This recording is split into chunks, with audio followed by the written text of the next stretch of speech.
Breakfast is done. How are we doing, boys and girls? Welcome in. I had the healthiest of healthy breakfasts this morning. PTR time, right? Is that what we're saying? Hello there. Hello there. How we doing? How we doing? Right, where's me buttons gone? Who stole me buttons? Buttons, who's got the buttons? There we go. There's some buttons. How we doing, boys and girls? Good morning. It is officially PTR season on the go. Battle.doodah. Something else. We may not even log in to ye olde. Why is it not logged me in? Alright, please hold.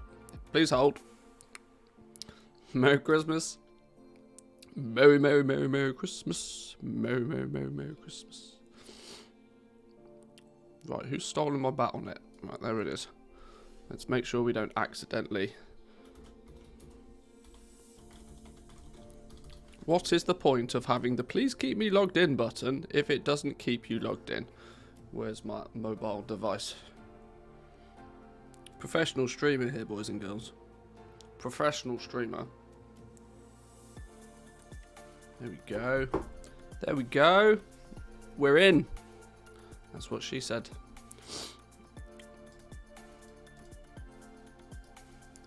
PTR. Now, I did play the PTR for a couple of hours last night. Mainly because I don't particularly want to be too spoilerific. I fully understand that people kind of want to know what's going on, but they don't want to, have everything spoiled.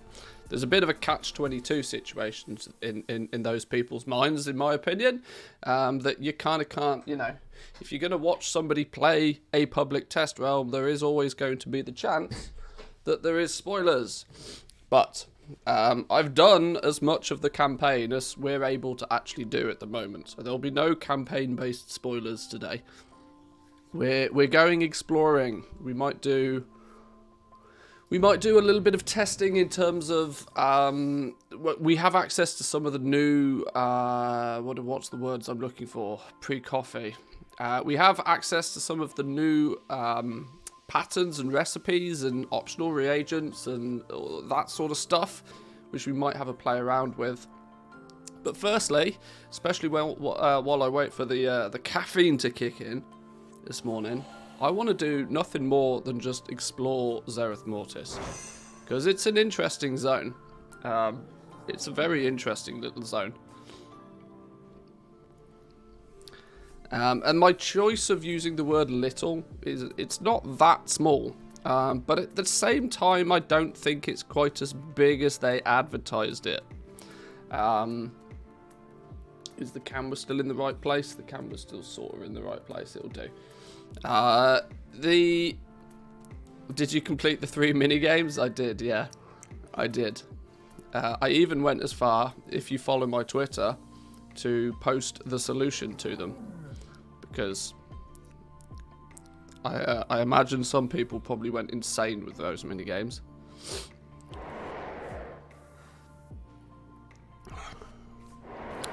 What is this dude now offering me a quest for?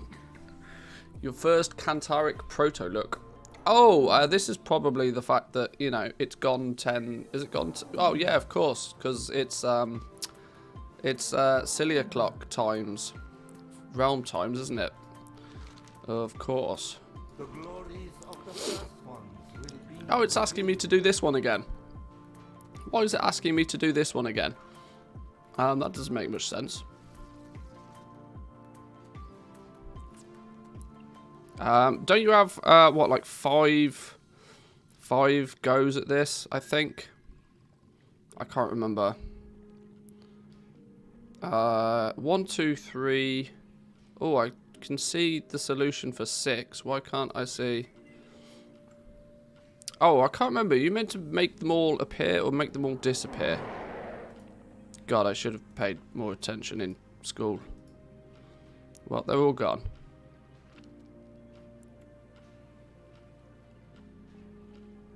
Oh, that was difficult.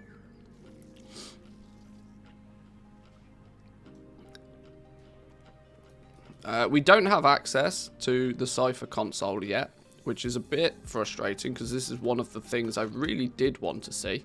The Cipher system will be coming soon. You have reached the end of the available campaign questing experience. Thanks for testing. This is what I want to see because this is the progression system. We've had a sneaky screenshot of this in the trailer, but we don't actually get to see it firsthand yet, which is a bit boo-boo, but sure. Those minigame quests don't really seem to do or reward anything yet. They're just kind of there. But exploration is the name of the game today. One thing I also keep trying to do is I keep trying to walk around the water. Yeah, don't need to do any of that business. Don't need to do any of that walking around water shenanigans. So, this is Zerith Mortis. This is what I've explored so far. Doing the first few campaign quests. We are coming up to what is just before the end of Chapter 3. Chapter 2, sorry. Is as far as we can test right now. The last part of this is obviously introducing you to the ciphers, which we can't get introduced to them in too much detail at the moment. But I want to go around. I want to do some exploring. I want to explore the zone. Now, one thing, the very first thing I did notice is I don't know whether it's just my system, but Zerith Mortis looks kind of dog shit. I'm not gonna lie. I've got literally everything enabled, max quality, everything. I mean, let's even go as like, why won't it allow me to put ray tracing on? I don't know. Unsupported for graphic related reasons. Okay, so they haven't even Let's make sweet profit together. PTR hype. Well, why can't I select my graphics card and then put... Okay. Apparently the PTR doesn't support ray tracing. Fine, whatever. But either way, I've got everything maxed to the balls, and still don't look very good. I'm not gonna lie, it looks straight out of 2004. But things seem to be in place. Interestingly, nodes. Rich lithium is here. There are some of the generic materials on Zerith Mortis. There's a lithium. I found Death Blossom, which presumably means I might find Nightshade. So, for the... Is that your wallet? Or are you just glad to see me? Crunchy! Both, 5 months. 5 months Prime Gaming. Thank you very much. Thank you. And Cal, thank you very much with the Prime Gaming for 7 months with the PTR hype. I am catching up with the chat. Thank you all.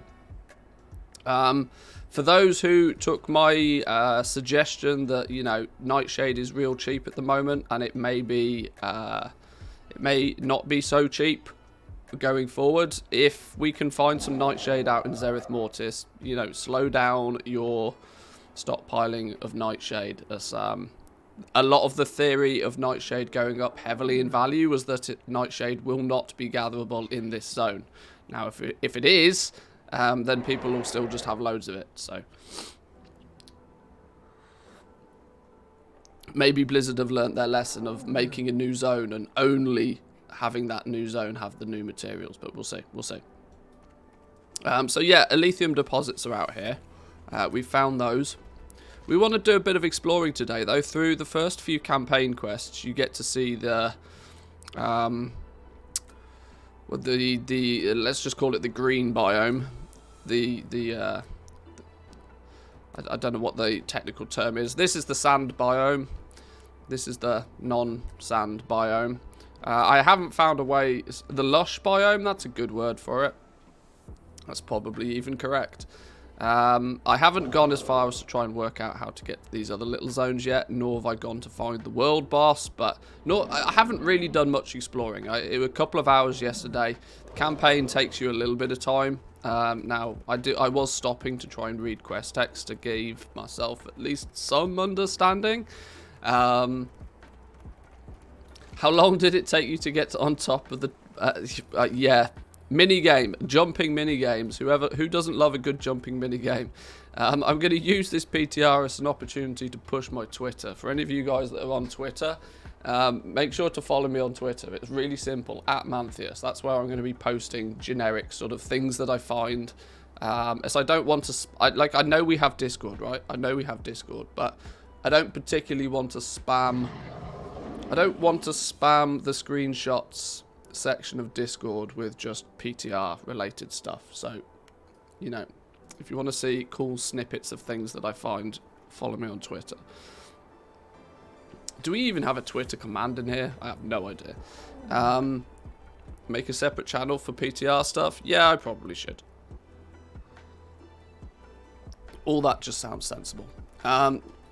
But yeah, we're going to do a little bit of exploring today. We're going to not really do too much of the questing or storyline or anything of that nature, because I want to allow people to experience that themselves.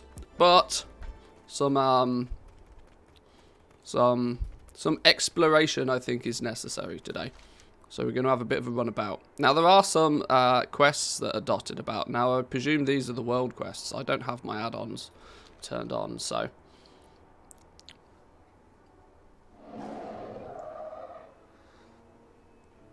Flat broke for gold. Just boosted a new toon on Alliance and was hoping for suggestions on new gold making professions. My Kyrian has that free enchant talent, so he's enchanting it. Okay, if you're flat broke, just do some farming. If you're any crafting profession is going to require you to spend some gold to make more gold. If you're flat broke, do some farming. Get a herbalist, get a miner on the go. Go gather some stuff that is useful to somebody else and sell it to them. That will bankroll your ability to start crafting stuff. Now, you don't have to just farm materials, anything that is of value to somebody else. So that could be transmog, theoretically, although I don't suggest it. You could go out, you could farm mounts and pets and this sorts of things. Something that is of value to somebody else. Trade your time for gold. And once you've got a bit of gold, then maybe step into enchanting and stuff of that nature. And if any crafting is going to require you to spend gold before you make it. So, farm leather for Manthius. Well, if you happen to also play on my realm, just, yeah, farm anything and just let's make sweet, sweet profit together. Oh, gifting a sub to Pag B. Ah, you star. You star. That also, I believe, makes you top gifter. Top gifter. GG.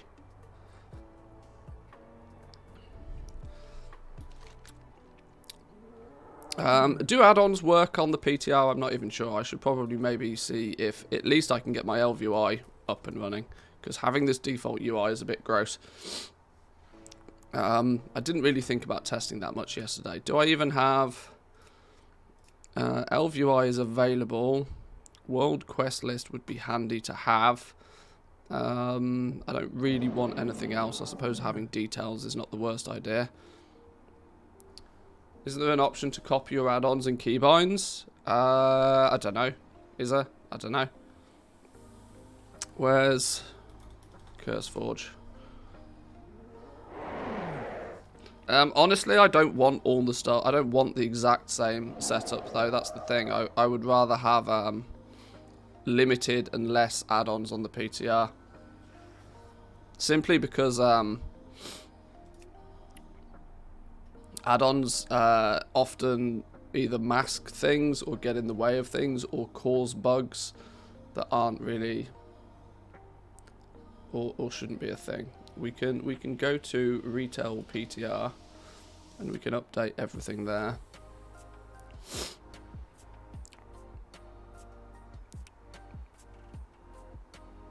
Blizzard depreciated pet battle state.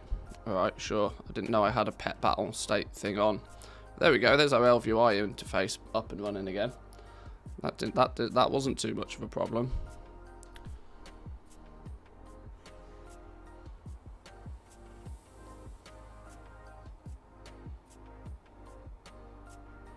Probably just gather some stuff. I know alchemy and Legos is going to be solid. Thoughts on enchanting? Enchanting's quite simplistic nowadays. It doesn't take a lot of gold to get into, but equally doesn't make a lot of gold. Enchanting is, yeah, the problem being is that most enchants are just too cheap to A, to allow you to sell enough of them, or B, to, you know, make enough gold on each one that you do sell. And you don't sell them in the same quantities as you would like flasks or potions or something. So I'd say that whilst enchanting supplements other professions nicely. Enchanting is good if you're enchanting, yeah, the main reason you would have enchanting is weirdly not to make enchants to sell. That's kind of a byproduct of enchanting. Enchanting, you're making the enchanted heavy callous hide, the enchanted lightless silk. You're making the higher end materials that are for another profession to use, rather than the actual core enchants. Enchanting is a bit weird, this expansion. Everybody has an enchanter, but not for the reason that you would expect them to. Nobody makes their own enchants with their enchanter. It's odd.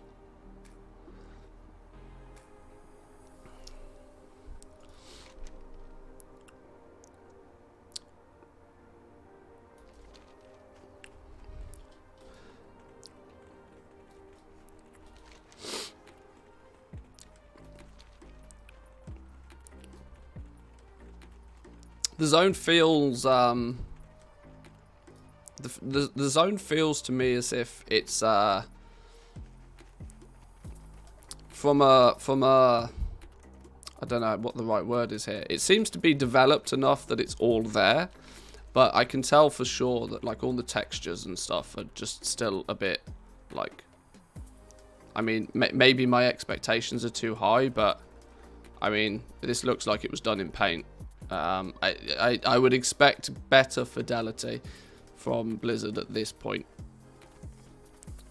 And I was thinking a little bit yesterday. I really do believe that the game engine that Blizzard use obviously is so heavily customized nowadays, but it really is starting to show its age. Like when you compare it against what the Unreal Tournament engine can do, like, it's just not even in the same league.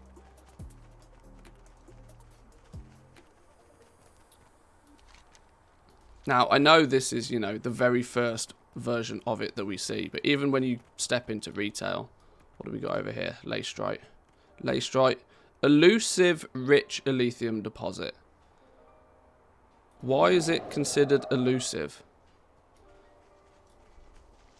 Why have we got new versions of Elithium? Oh!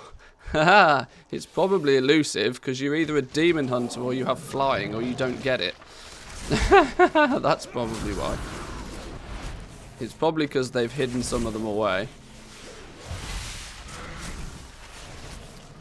That's one thing we equally don't have yet is flying, and I think that's very deliberate. I think it's a very deliberate that we haven't got flying yet because they want people to explore it on foot.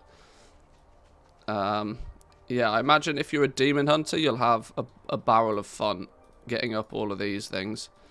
And I'm sure a demon hunter can probably... Or maybe if you're Venthyr, you can just, you know, portal up there or something. I don't know. There'll be some optimized routes for gathering, I would imagine, dependent on your class and your ability to get high up places. He's a bit of a monster, isn't he? An overgrown Colossus.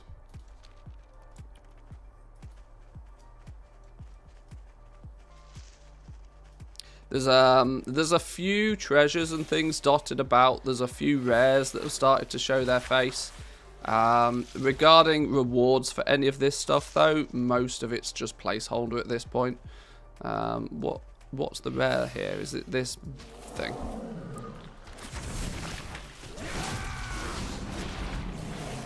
One thing I will say, though, is it definitely feels far more complete than Korthia did when we first got our hands on Korthia.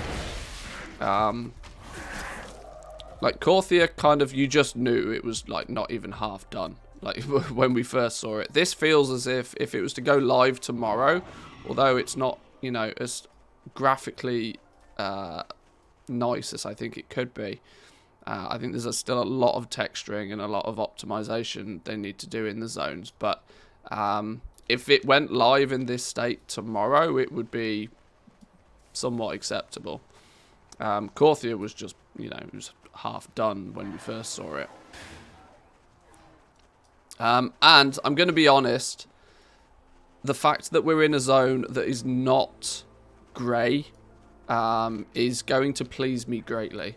The zone, it's just nice to be here. Like, you can chill around, you can run around, you can just look about. It's pretty. It's just a much, like, that feeling you get by just being in the zone. It's just much nicer. Both the Moor and Corthia are just, you know, grey, dark, dull. Obviously, that's the aesthetic that they were going for. That was deliberate. But from a, considering it's the zone of the game that you are going to live in for the next however long, it's pleasant on the eye this time, which is a definite plus point for me. Bit timeless irely. It does have that feel to it, yeah. Yeah, it definitely does.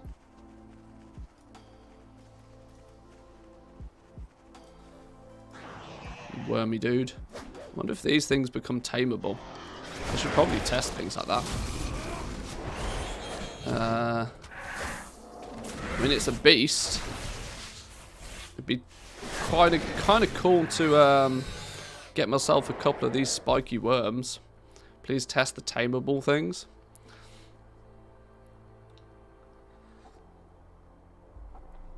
What's my... I've got room to tame... I can't remember. You know, this is really bad. I've had these same two pets for literally forever. I haven't even considered taming or testing these things for the longest of time. Let's see if we can tame up a couple of these worm things. Getting these things would be cool. No loot for the kill. Yeah, the drops are ridiculously bad right now. Coreless gastropod. There's a slug boy. Let's see if we can find some of these worms. There's a worm over there. Look, let's kill everything else around it so we can clear a path.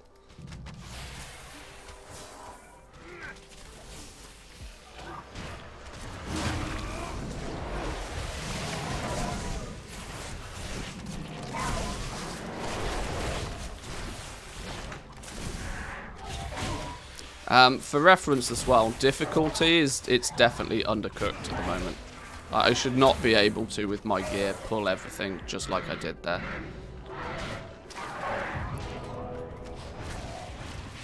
I'm running around in 225 gear at the moment, and I'm just cream crackering through absolutely everything.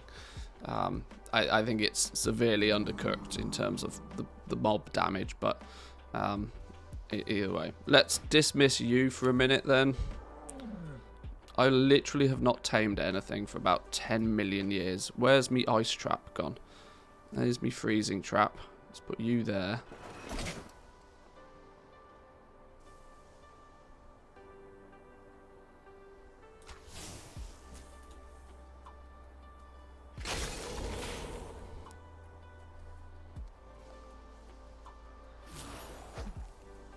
Whoa, Tame Beast is really quick. Since when did they speed up Tame Beast? You don't need traps anymore. Cast is not interrupted. Well, that shows how long it's been since since I've done any of that business. Well, there we go. We have ourselves a spiky boy. Tameable pet.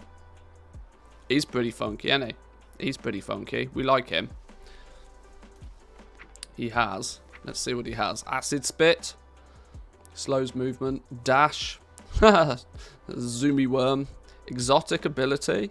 Burrow attack. Does that mean it's an exotic beast? For it to have an exotic ability? The worm burrows into the earth and shakes the ground above, dealing a bunch of damage over 8 seconds. Channeled, focused. 14-second cooldown. That's cool. Now, what's better than having one of these? Having two of these. So let's find another one. Sorry, Fudge McDuck. Your time is limited. We need to find another one.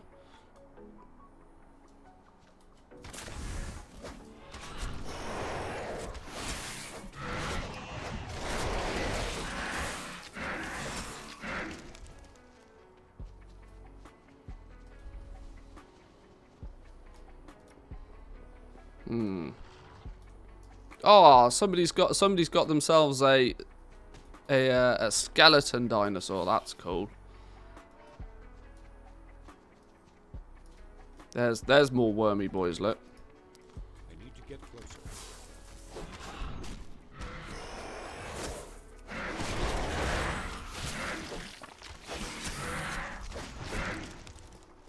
Right, dismiss you.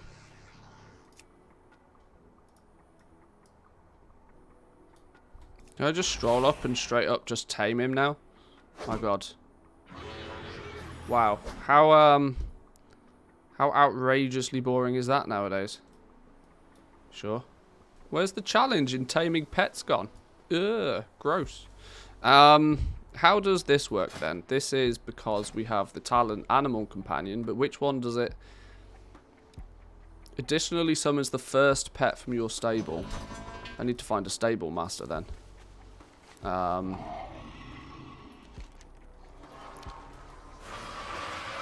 challenge is finding them? Well, I suppose. Now, do we think there's probably not... In fact, the easiest way to get to a stable master is just to go somewhere where I know one is. Now it's even easier than Pokemon? Yeah, apparently so.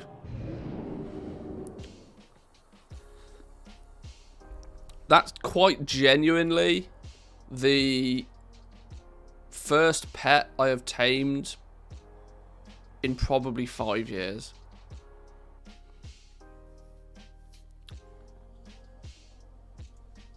I think there was one in Haven when I was running around. And there might have been. My Hearthstone is set there anyway. But we can come to here. It's fine. Pet supplies, exotic pet supplier. Where's the... It's you, right? Stable master, there we go. Right, so it's going to call the first one here. Is that what we're saying? So if we put that there, we should have 2 wormy boys.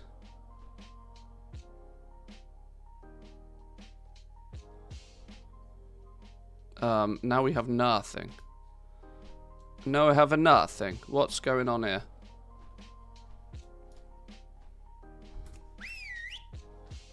One worm and 1 Casper. Nope. You go away. So you get dismissed.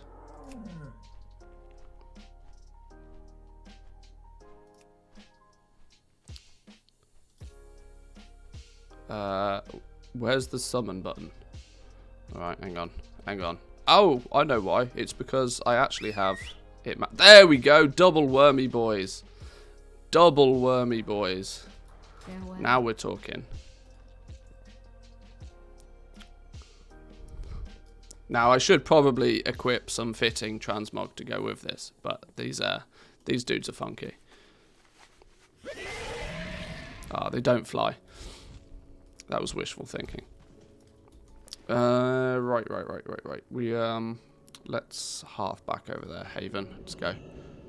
In fact, let's take the slow path to Haven and let's go and quickly do an overview. Let's head back to Orobos, because in Orobos there's the PTR vendors and we can have a look at a few bits and pieces.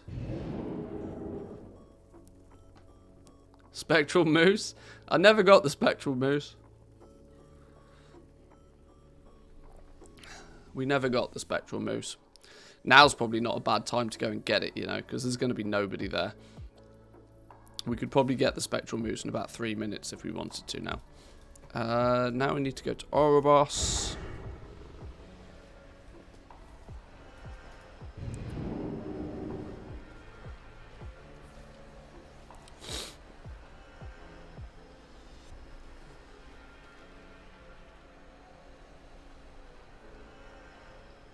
Interdimensional companion repository.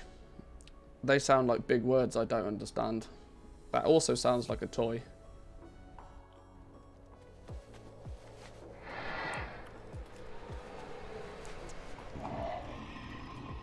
Portable stable. That would make sense.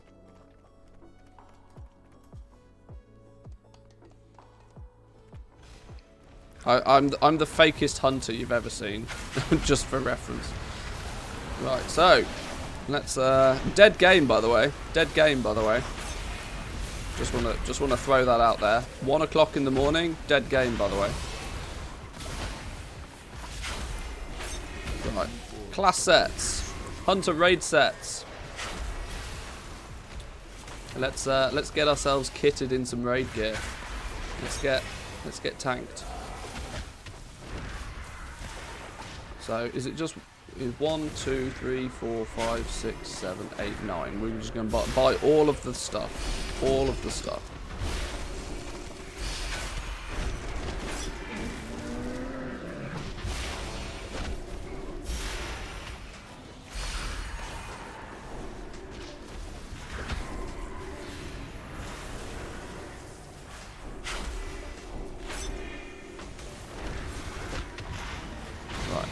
Go somewhere that's not quite so loud.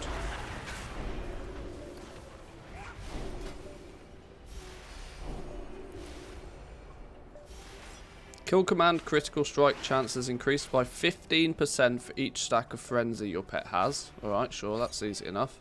Kill command critical hits increase the damage and cooldown reduction of your next Cobra shot by 40%.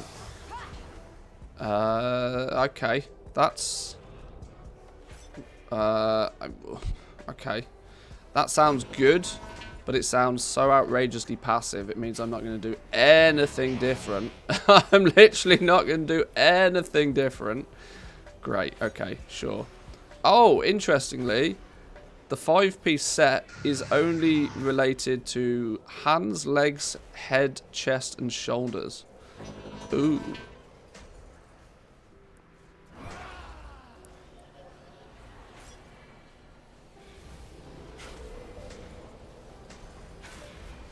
No, I might as well wear the other 252 gear. Let's put our Rylax Stalker's Greaves back on. So we can maintain... Now this obviously means nothing for anybody that's not a BM hunter, but we can maintain our 4-piece set bonus while still using our Bone Shatter Greaves like we have been previously. So I'm not going to change my legendary. Not that I'm going to get any, not that I'm going to get this high-end raid gear either, but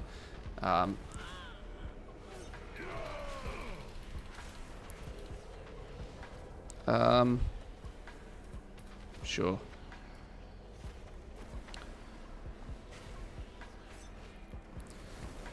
All I hear you saying is make sure you can make Lego bracers.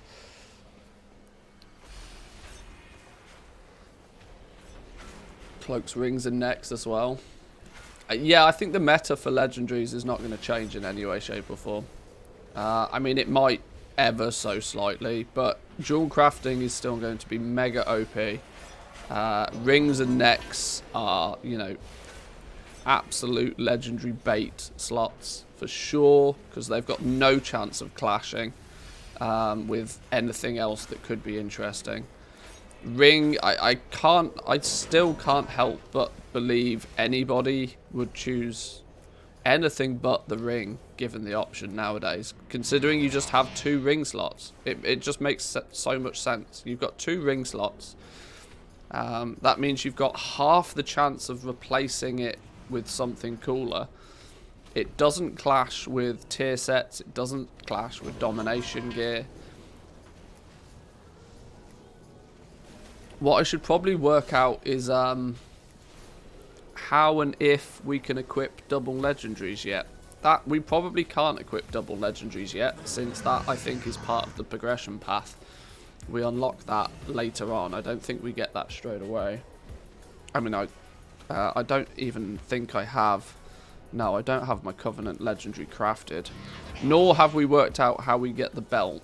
So this is all things that's to come. We kind of know that they're things, but we don't know how they work yet.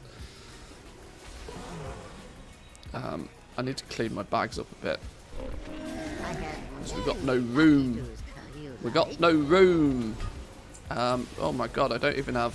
Oh, there we go, vendor trash.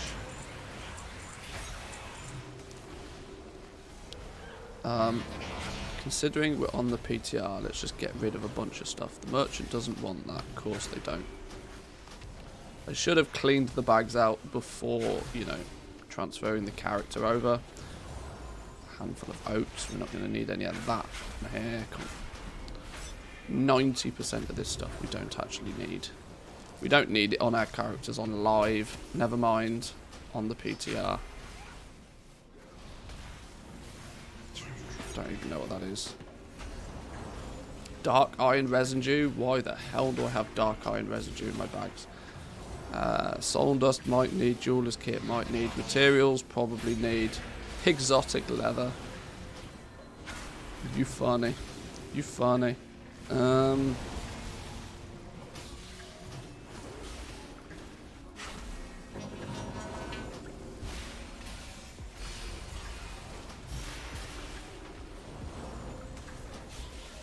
Sorry, we'll get back to our regular scheduled activities in a minute.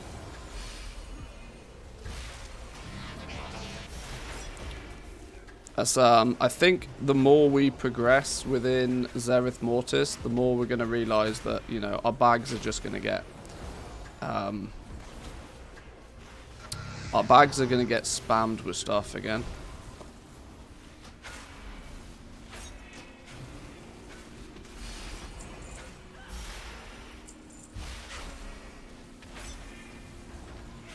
Forsworn Seal of the Fever Flare. Why does that look like something new? Item level 160. Don't know.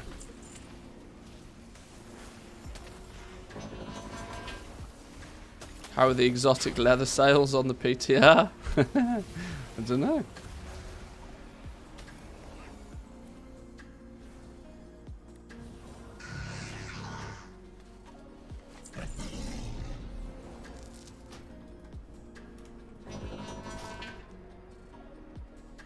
More importantly, I don't particularly want stuff in my bags to be...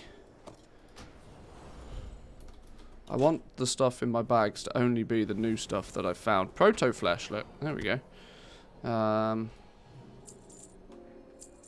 Oh, I might need that.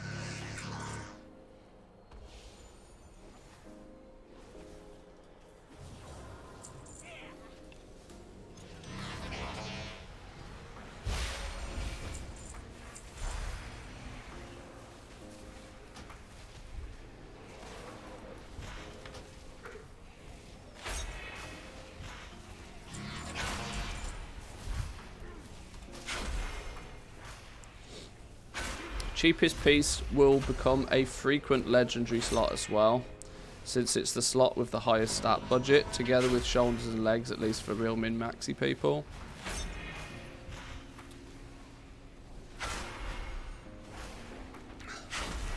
Yeah, I probably look at it in a slightly different fashion to most, but I find it super difficult to understand why anybody wouldn't have a legendary ring. Just from a practical perspective. Any of this low level gear, and just get out of here.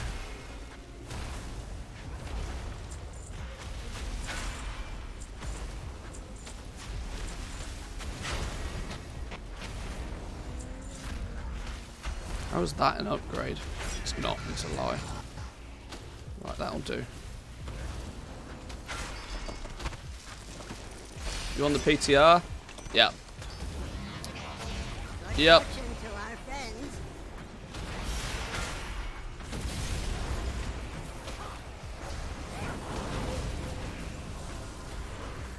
Right. What else do these vendors have to offer us then? This is our class set tester, dude. What do you got to offer? Trinkets. Renown for free. Oh, if only this was on retail. Can I transfer this character back to retail, please? Maybe? You know, it's PTR because there's actually people here. Yeah. Drain up to 20,000 absorption from all nearby enemies over 3 seconds. Then unleash it in a 20-yard cone in front of you as healing absorption. Healing trinkets. Absorb 50% magic damage up to 22,000. It persists for 30 seconds. Cosmic damage is fully absorbed. Is cosmic damage a new type of damage for this raid then?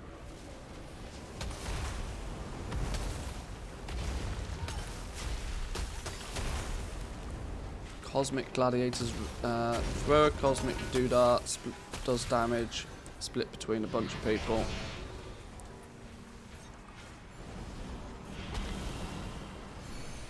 Alright, interesting trinkets. Next, test resource distributor. Provide me anima. Provide me all the anima.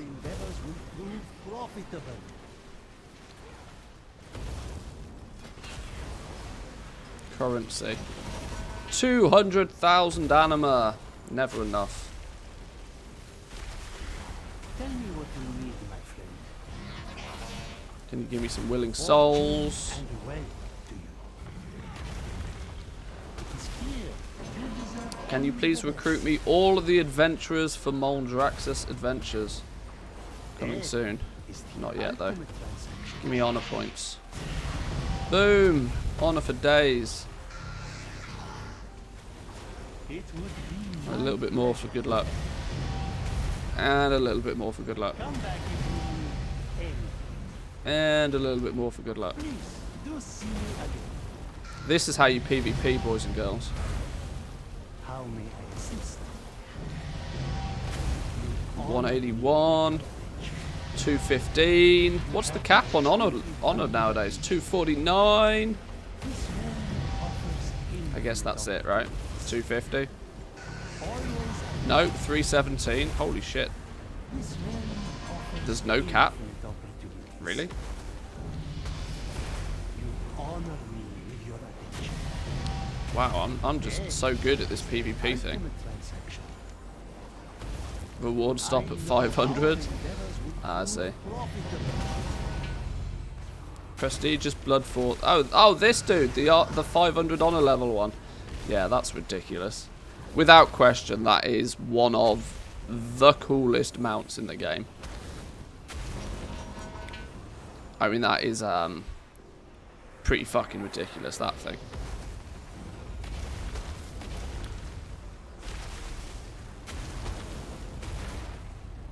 Cosmic damage is one of Holy Nature, Shadow, Arcane, depending on your lowest resistance. Oh, so it's deliberately designed to hit hard. That's quite cool.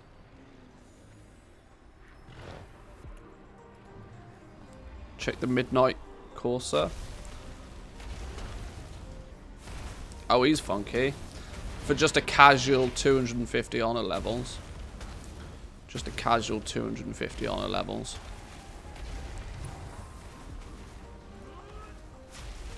I ain't never getting any of these, by the way.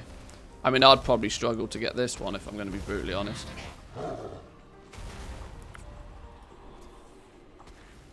Right, either way, that's pissing around with honor real quick. What do you got? Profession consumables. This is what people want to see in here. This is what we need to do some playing with. Crafter's marks, bind on pickup. Crafter's marks, bind on pickup. For the purpose of maybe doing a bit of testing.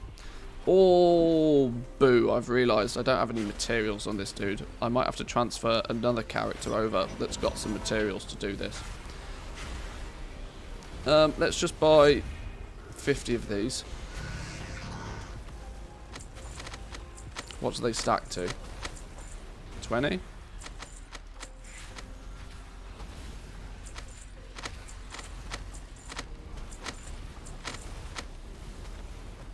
Sustaining armor polish. Now,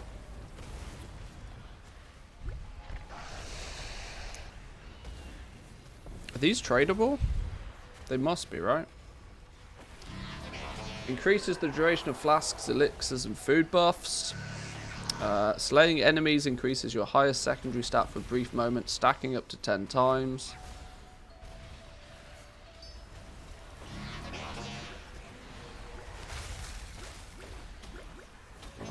Just buy 10 of each.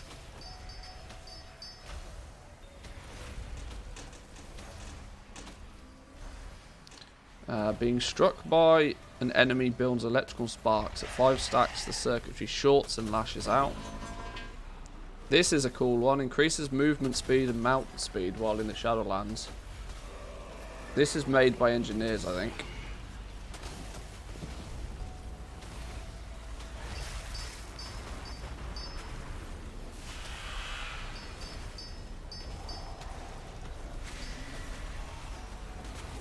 This is another one I'm interested in, the corpse purification.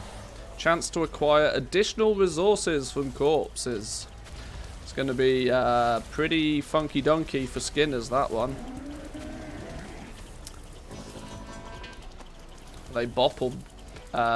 Well, by the looks of things, they're just optional crafting reagents. So you can look like. Usually, things are tradable unless they say otherwise. Is the general rule. Now, your crafter's marks specifically say soulbound.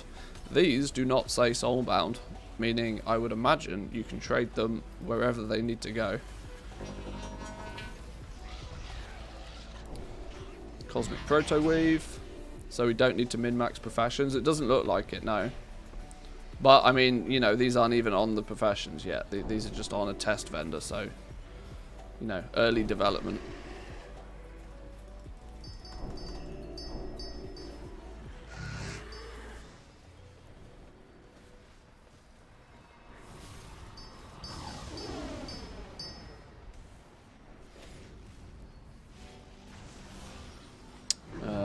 These are just the same flasks. These are the same potions.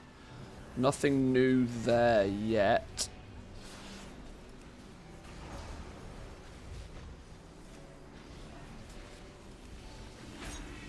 Nothing here jumps out at me as being new. Same enchants. All appears to be the same. Contracts. Same there.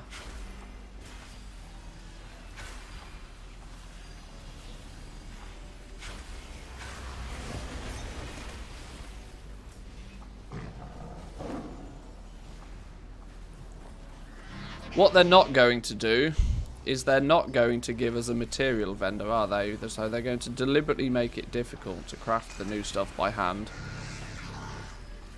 Blizzard have still not learned.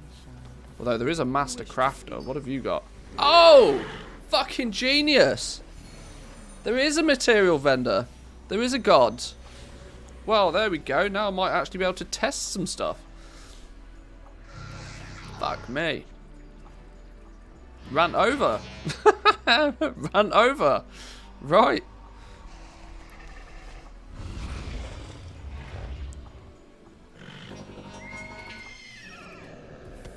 Let's make sweet, sweet profit together. You know, tier 2 sub. Thank you very much. Appreciate it. Welcome in. I guess you get yourself all the new shiny TSM stuff now.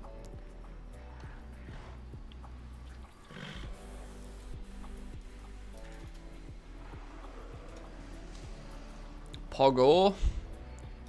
Just buy a stack of everything.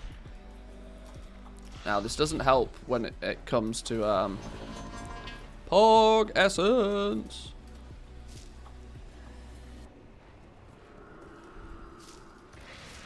I think these only stack to like 5 or something silly. Stack to 10.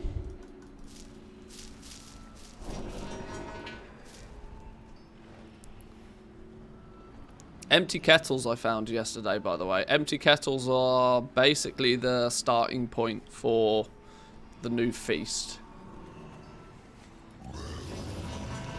Wow, there's all the stuff on here. There's even the enchanted stuff on here. This is... I might actually be able to test things properly this time.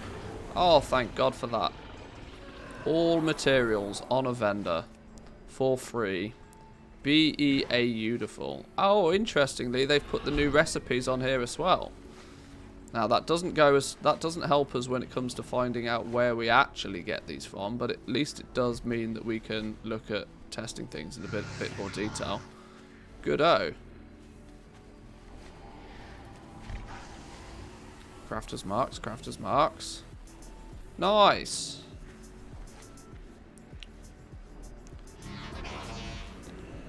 Pack up the vendor, return him to retail, put him in your garrison. Yeah, I wish I could. Wish I could. Okay, that's handy. That's very handy. That means we can actually do stuff properly. Start with jewel crafting. What are we missing? Mass prospect progenium. Oh! Oh! Can we learn how to do this? Shadowlands jewel crafting at 40. Can we start prospecting? Crafter saw is our new friend. Shape of Hall. Hall of Shape even. Can we learn the new prospecting stuff? Can we see what we get by prospecting essences? There's the, you know, what do we get by prospecting Pogor? Jewel crafting. Which direction? This way, I think. Scribe, alchemy, jewel crafting.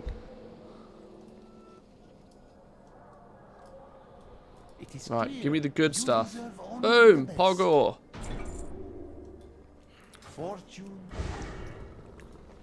Right, we have what we need to do. Let's just delete these then.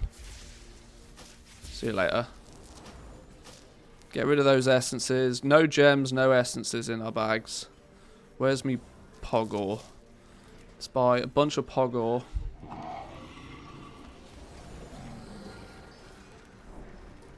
What brings you?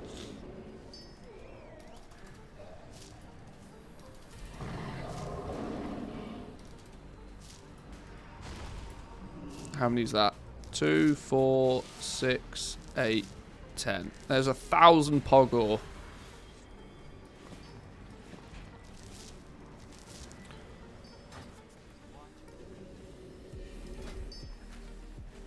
Mass prospect Pogor. In fact, let's make it so that it's 100 mass crafts. That's a more sensible number, isn't it? 1, 2, 3, 4, 5. Right, there we go.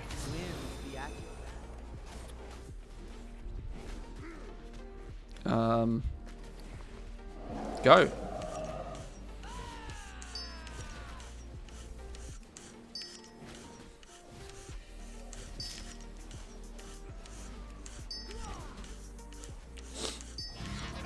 Let's let it do its thing.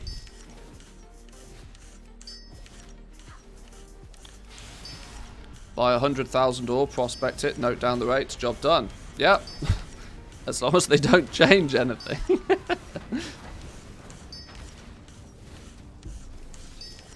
So we have, let's put the gems over this way. The essence is here.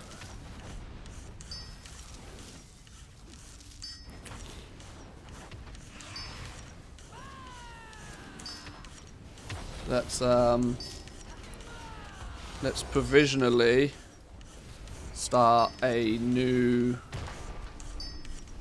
prospecting. Do you know Ouroboros Exchange? Yes.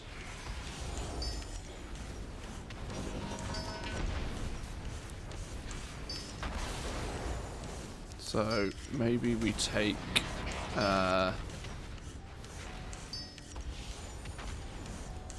this, and we go, whoops, we go copy, and we go paste. We call it what's it called? Pogor? Progenium ore? No, not Perfenium ore. Progenium ore.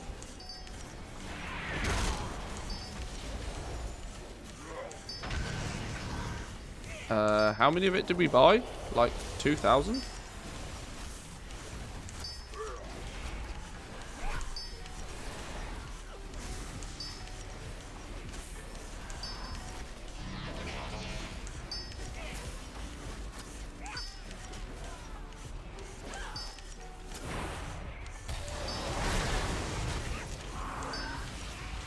Find it better than the Under My Journal for prices. It should be exactly the same. Just from a graphical point of view. I guess from yeah, I mean, because it uses the auction house interface. Yeah, it might be easier for you for sure. I really should have gone somewhere a bit quieter to do this. I apologise that there's all this noise going on in the background, but.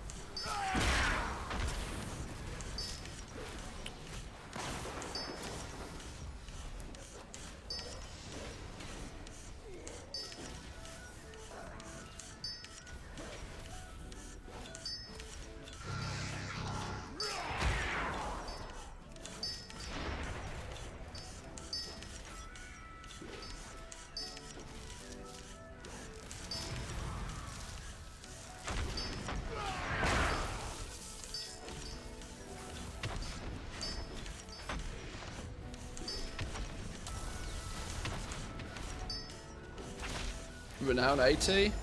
This character's Renown 80, yeah.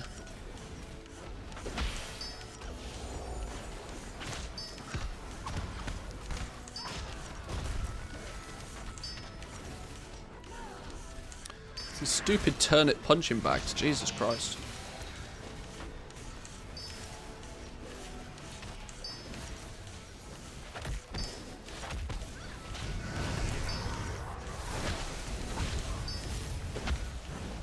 Go somewhere a bit quieter. Holy smoke. I should not have stood next to the punching bag to do this. I apologise. Right, let's move. Oh, peace and quiet.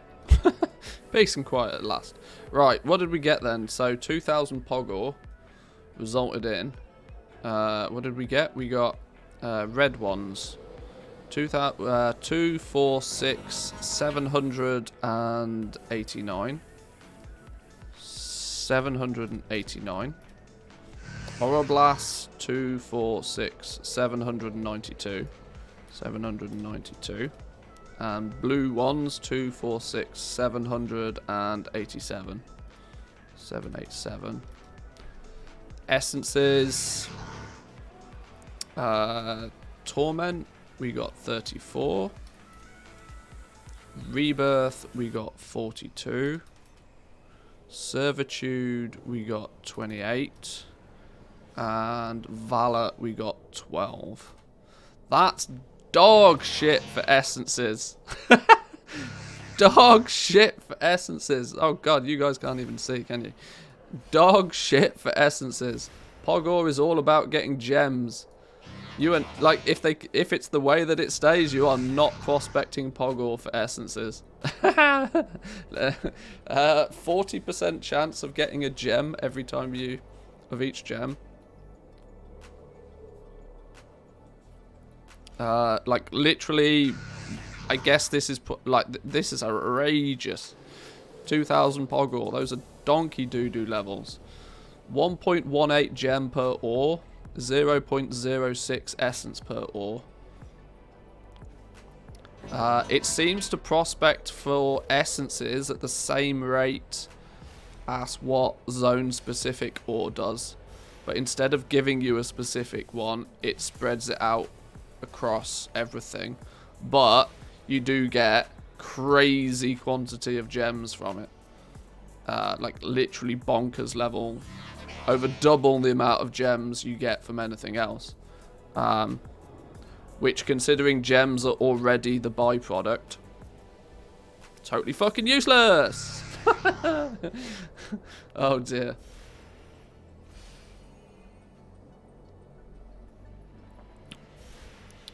$2,000 would have been like 400,000 gold on release, prospecting it into 100k, 10k gold. Compared to a lithium, I should probably squeeze it in under a lithium, but you get twice as many gems per ore as you do from a lithium. Instead of 0.6 gems per ore, you're getting basically 1.2 gems. So you're getting twice as many gems as you would do from a lithium, but an absolute fraction of the essences.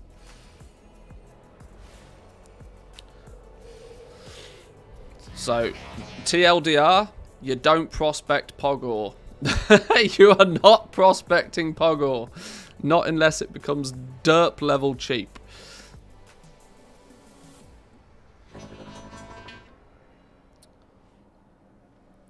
That would equate to if 2,000 Pog ore is 10 gold a piece. If it's 10 gold a piece and we prospect 2,000 of it, we'd expect to get. Let's put some numbers to this. If each gem is worth 2.5 gold, equals this plus this plus this.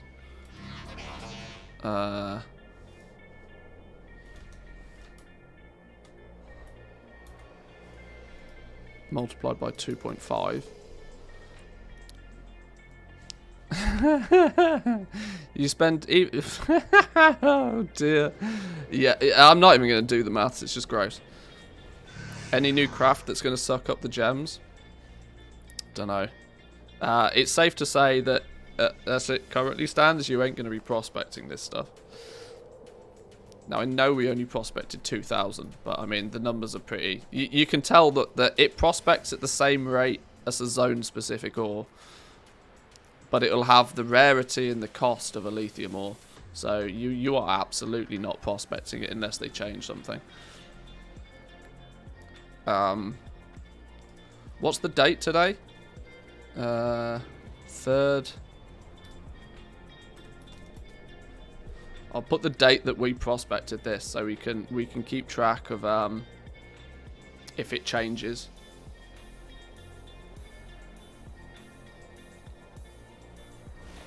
Yeah, it's vendors that suck up all the gems.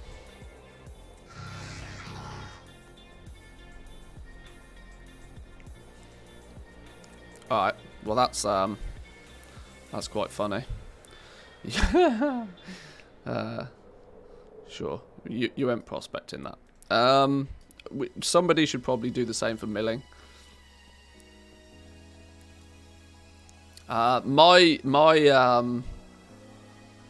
I mean, I don't think this is meant to even be a thing yet. Expect this to change. Just TLDR, expect it to change. Unlearned jewel crafting. To answer the question, is there anything that is going to suck up gems? The answer is currently a big stinky no. Big stinky no. Optional reagents, 5 each. Between, like, you use 8 for one of them and 5 each for the other one. Bunch of vendor mats, bit of Pog ore. These things are going to be crazy cheap. Which is good though, right? Optional reagents have to be cheap. Now, some people were hoping these would be expensive, and now I'm hoping they're as cheap as they can physically get. Mainly because look what happened to missives. People don't use missives for one very good reason. People don't use missives because they're too goddamn expensive to put on crafted gear. Now, admittedly, you can just continue to randomly craft gear to get the same results, which is not totally true with this. If you want the perk on the piece of gear, you got to pay for it. Crafters mark gear will sell like crazy, so gems will be used en masse as well. If it's anything like 9.1, I actually ran out of gems in 9.1 and ended up buying some. Maybe. I mean, the fact that it still only uses 4 gems each. I mean, just that prospecting session alone could, you know, give you enough gems to make 200 crafters marks, you know.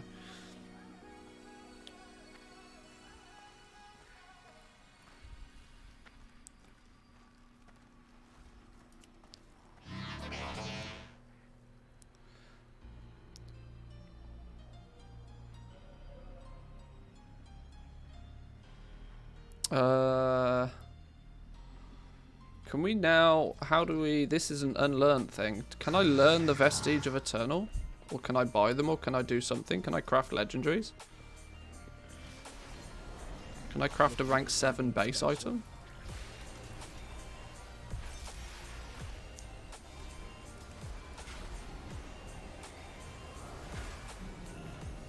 Crafter's Mark are the first ones. Crafter's Mark 4. Oh, okay. We can't make Vestige of the Eternal yet then. So I can't play around with legendaries today. Which is a bit of a boo. Walk with me, Red. What about you? I am just the thing.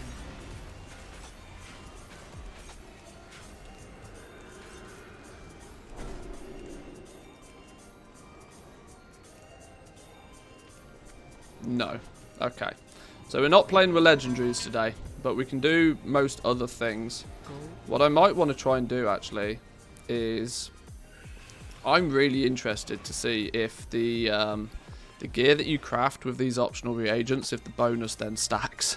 So that could be so broken. For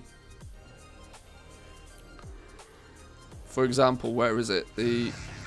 Should we just try and make like the most OP skinning set?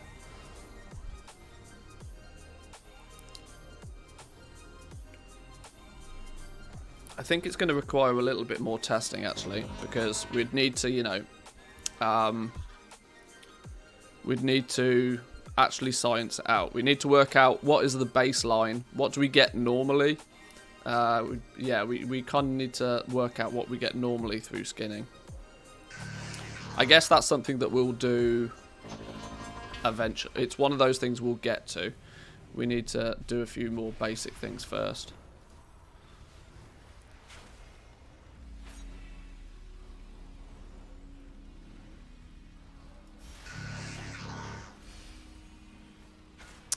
The fact all of this information is here though, even if it's probably not been balanced yet, gives me the ability, if nothing else, to get the spreadsheet in good order for what's happening going forward.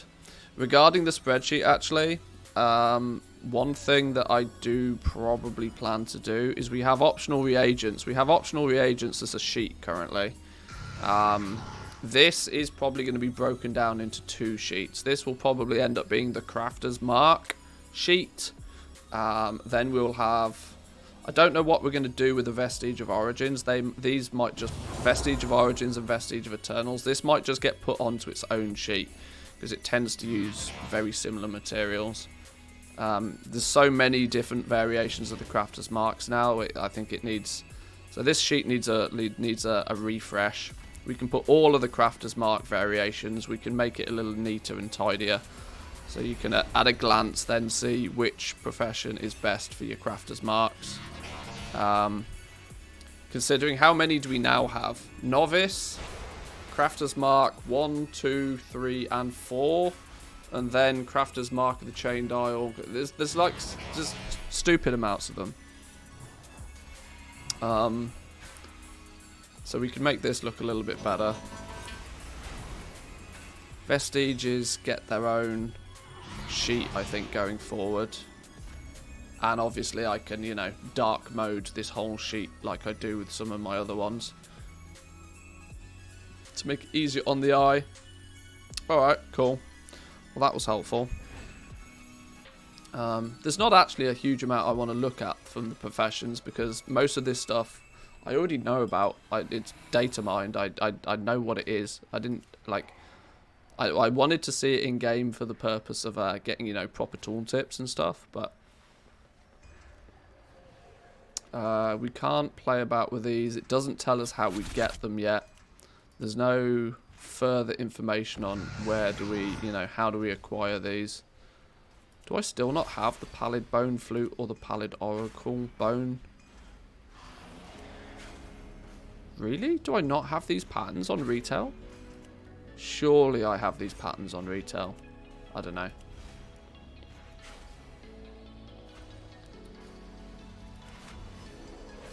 Crafter's Mark 4 uses only the new materials. Bones and Pog Pelt, yeah.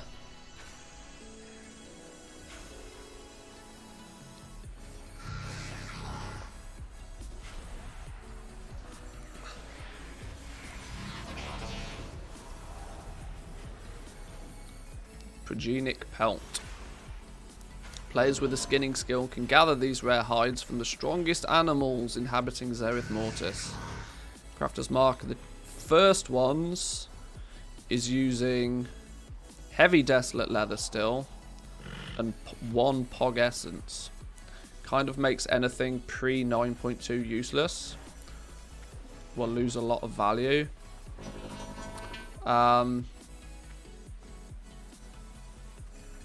It will just go back to 9.1 level value, 9.0 values, honestly, because you got to remember that.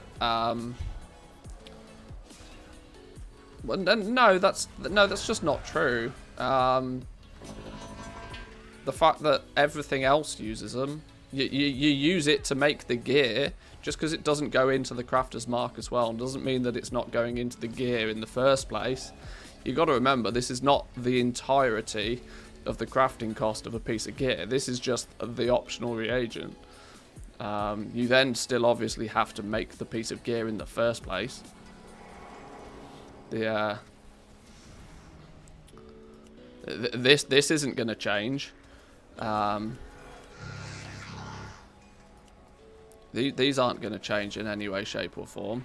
Plus legendaries. Still, everybody, you know, there'll be legendaries are the main suck up for those materials in the first place. Rank 4s are going to be needed to be crafted to make rank 7s, so you've got stupid amounts of materials going on there. It will be slightly less demand on the past expansion stuff, but I certainly wouldn't go as far as to say it makes it useless. No. Nor do I think it will lose a lot of value.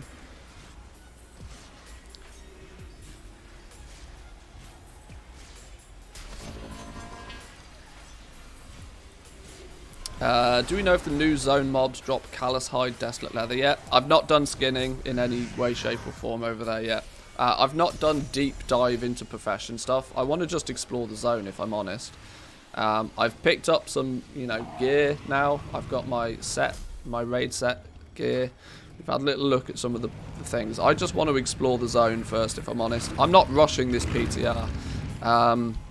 Last time I did PTR content, I felt the need to just zerg out content for it, and it wasn't worth it in any way, shape or form. So I'm taking this one at a much slower pace. Not to mention, it's pointless zerging out content for it, considering every week they end up changing something, so...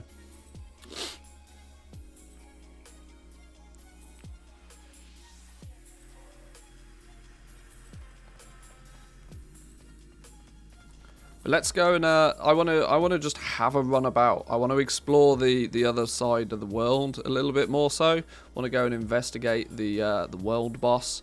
Let's go anti-clockwise. Let's go. We'll go and do this quest. And we'll take a look over this section and then move our way up that way, I think. I want to explore a little further.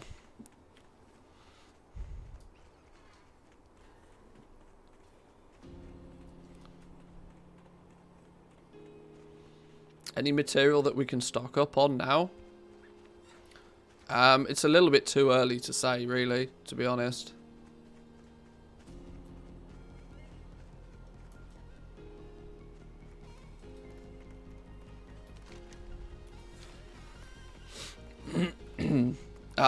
Just because we've got, you know, some of the professions and stuff, one thing I'm going to be really cautious of this time when, you know, providing feedback on the new stuff is that everything is literally subject to change until quite literally the day before the patch goes live.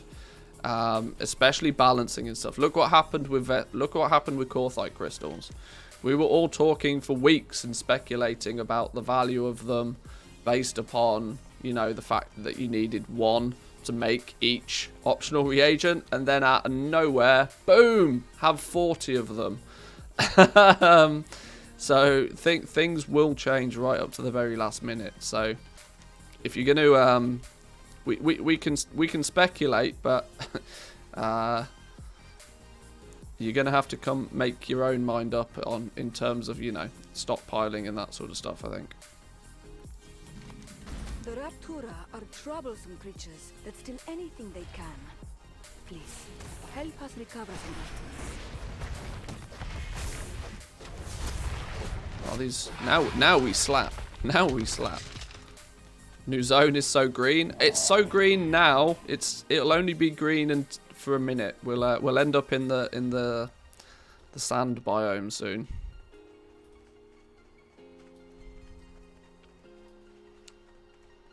The last minute change to make rank 5s very unattractive. Yeah, exactly. It was I mean, that happened literally within a day or two before the patch going live. It was ridiculous. Whoa! Frog Boy do big jumps. What's going on here? Frog Boy do big jumps. Lash out with a sticky tongue, inflicting damage. Grabbing valuable items nearby. I guess that's these then.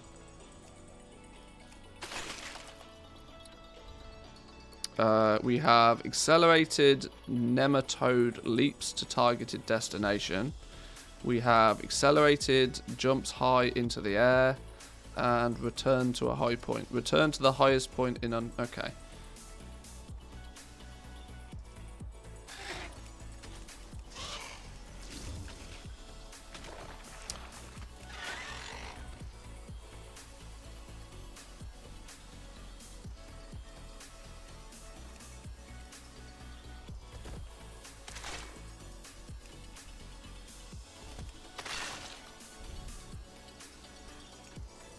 Can't change the camera angle very easily on this thing.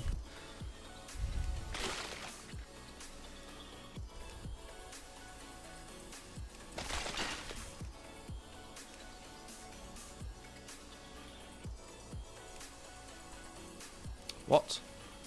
Okay, sure.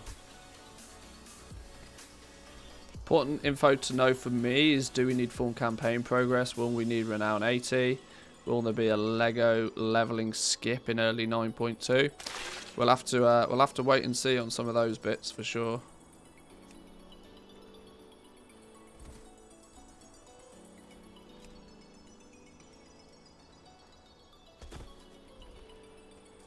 I agree, that would be handy info to know.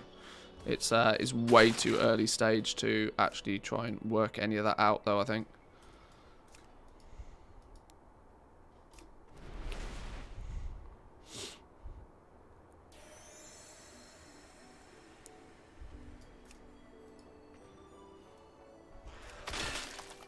Jumping frogs is fun though.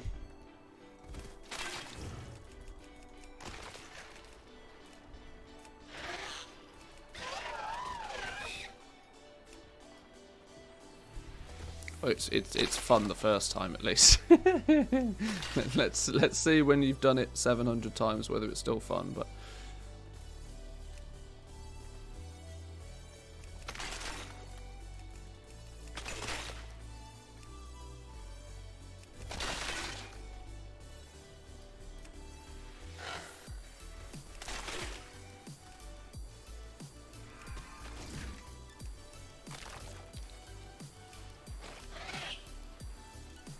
I guess Final Fantasy players have an early Christmas this year. I don't keep track of Final Fantasy news, but isn't the oh, what's going on here? Oh, isn't the expansion meant to come out next week? I think same time as the Mage Tower. Oh, early release today. Literally as they release the PTR, that's funny. Today, early release. Oh, that makes me giggle. Calculated or what?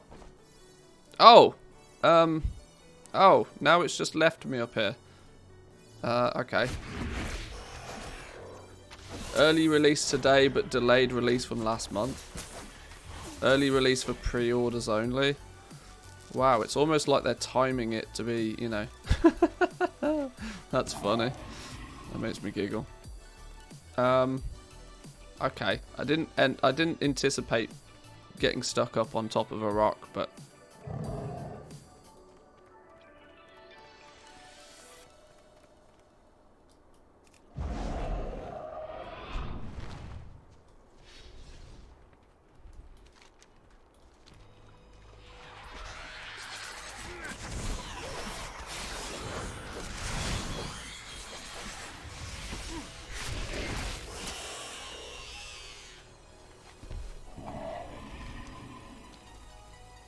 let's go and have a little walk about.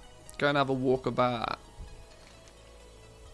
There's these things are the teleports or the flight paths. I'm so glad that we've got flight paths here as well. You know, considering we're going to be, I presume we're going to be stuck on foot for quite a while in Zerith Mortis. I think it would not surprise me if we're stuck on foot until you know, mythic raid progress is not just well on the way, but borderline complete.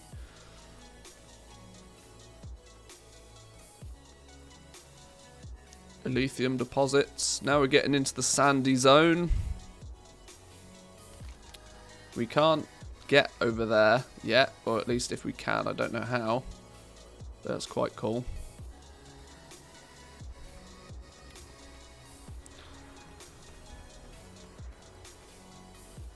God, I hope it's not that long. I love me some flying. Well, the size of the zone, it seems to be reasonably well sized.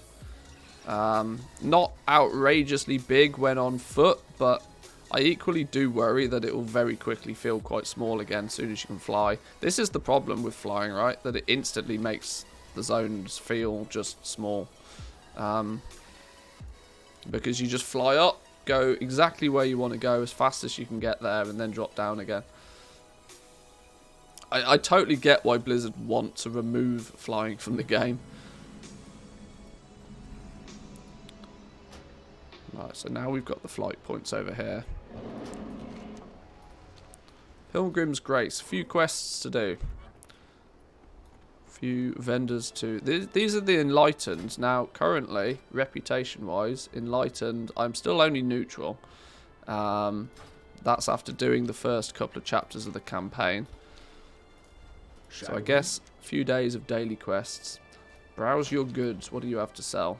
Nothing interesting. Seek the gift of perception. Visit the wellspring. Might as well do quests if they're available.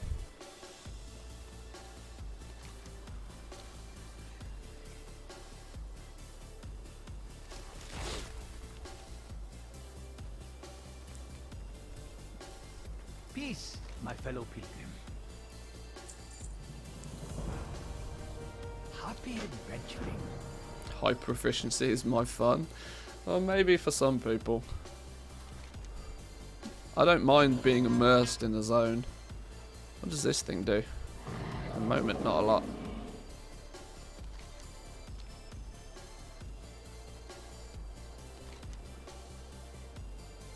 Oh, it seems to have revealed this on the map at least. Must you always stomp about? Time again to rest.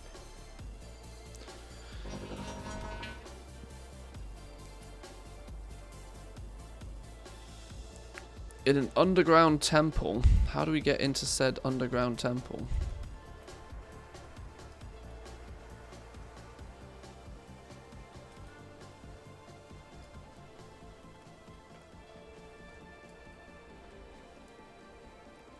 Ancient Translocator. Oh! These are going to be the teleport things. These are going to ping you around. These, I seem to remember that you unlock these.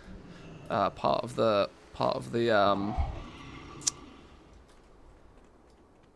ciphers is giving you the ability to unlock these ancient translocators to send you new places. That will then slowly but surely let you go to these outer zones, I would guess.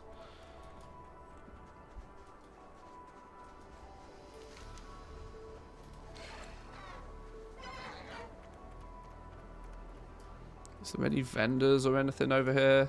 There's a repair dude. I greet you in I like to kind. check vendors just in case they have any secrets hidden on them. Carry my blessing. Most of the time they won't, but helps you get your bearings.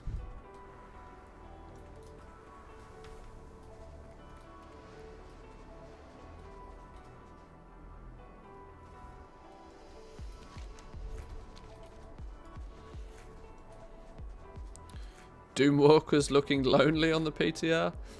Randomly seeing if the quest pops up on various characters at different points in the campaign. So far keeps doing so.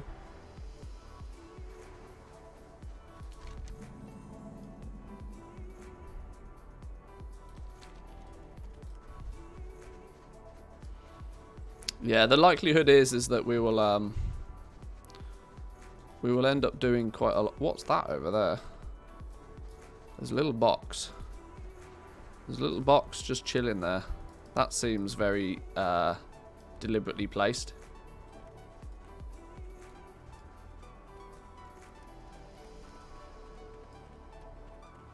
Yeah, finding the break points or the thresholds between, you know, when you can do something and when you can't is often deliberately hidden. Which makes it very hard to try and work out these things of like, well, exactly at what point do we need to be, you know? But that's the information that people always want, but it's kind of hard to find.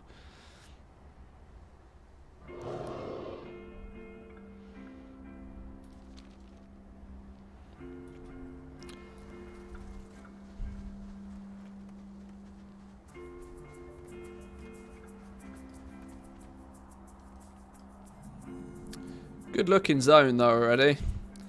Good looking zone. Whoa, that's a big wormy boy. Oh, I want me a big... My little green ones are now... Well, they're just little green ones now. I want the big one.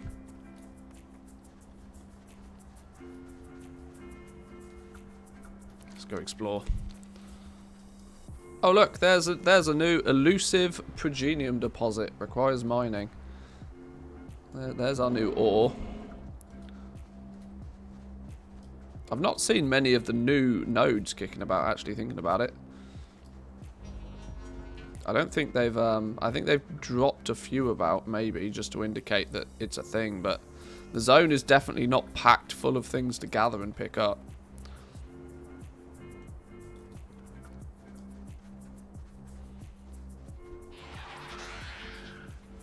Okay, there's another one, look. That's not too elusive.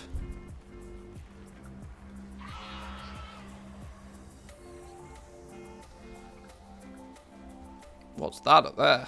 There's a rare elite. There's a bird in a box.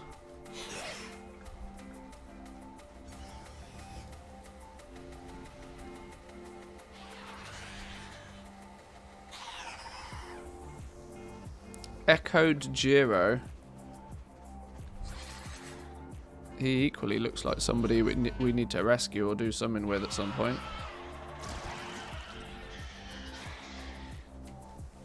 Lush Nightshade. It's really interesting to me to see that they have different names of things, even though it's the same materials. For reference, though, that does seem to indicate that Nightshade is available out here. So don't go too mental on buying Nightshade.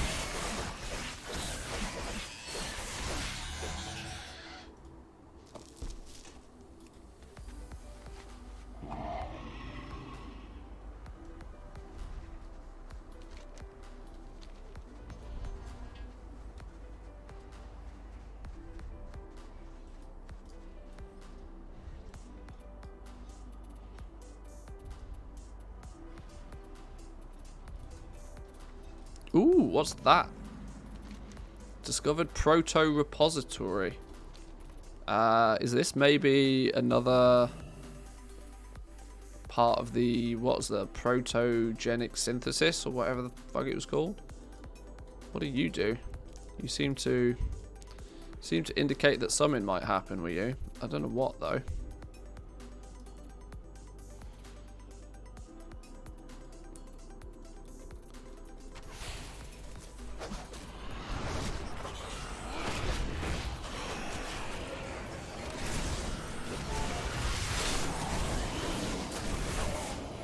Wait, what's happening to Nightshade?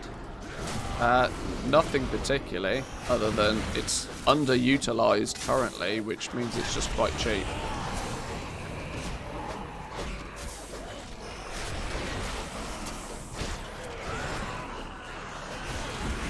Okay, so these elites definitely do work.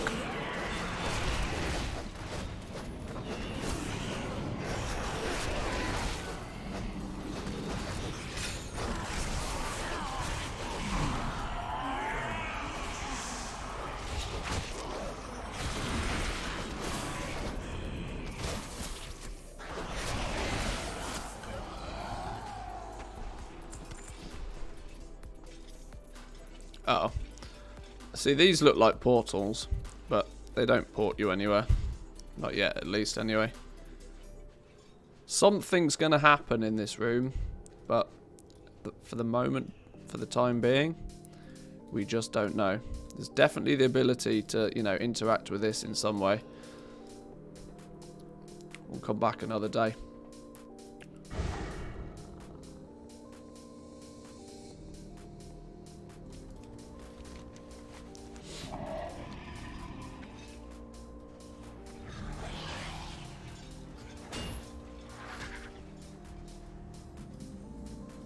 More Nightshade. Call us. See, there's lots of random stuff just like chilling about. I sense that we're going to have to interact with these things in some way. Hey, what's this?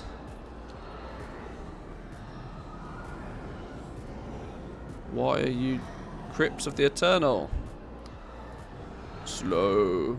More sworn magic reduces your visibility and movement speed, and it's also killing us.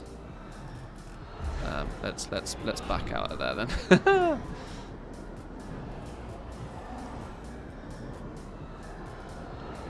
What if we kill these things first? Oh damn. Okay. 8.1 million. Yeah, we ain't killing that anytime soon.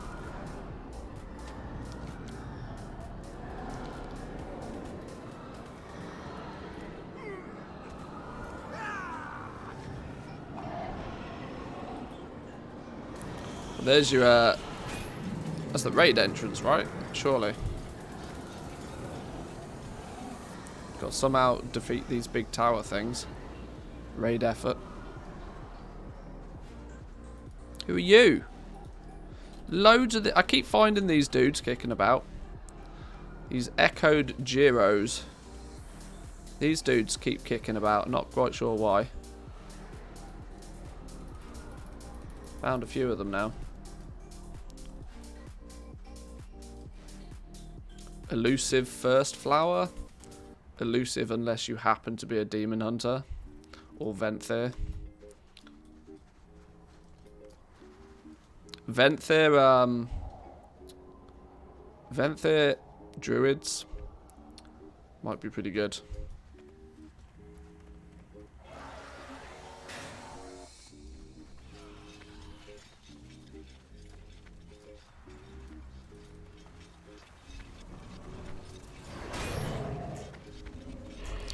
There's a treasure chest. Requires dominance key. Okay, I don't have one of those.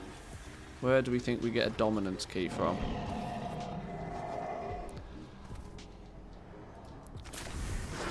Let's try killing these things. See if they give us a dominance key.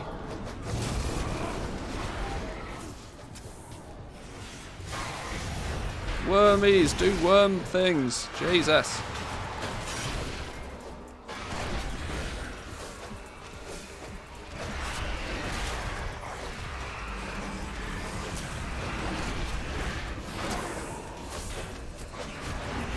Depends on if there's a path available though, that's true. That's true, there might just quite literally be some hubbing and mining nodes that are just out of reach until we have flying. That's very true. Oh dear God. One worm down. Kind of backed myself into a corner a little bit here, haven't I?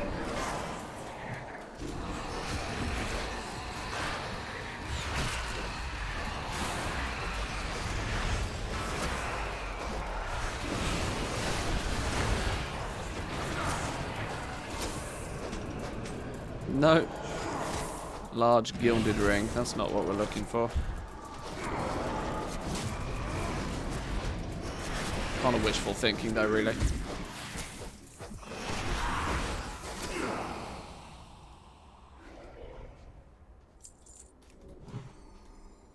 More nightshade. Dominance key.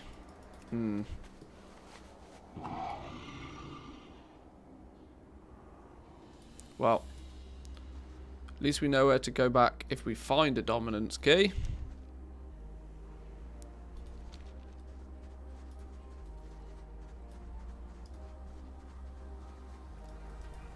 Whoa, hello. Who the fuck are you? That was not planned. Randomly stumbled across you. You're a big nasty pasty. I'm killing you by myself.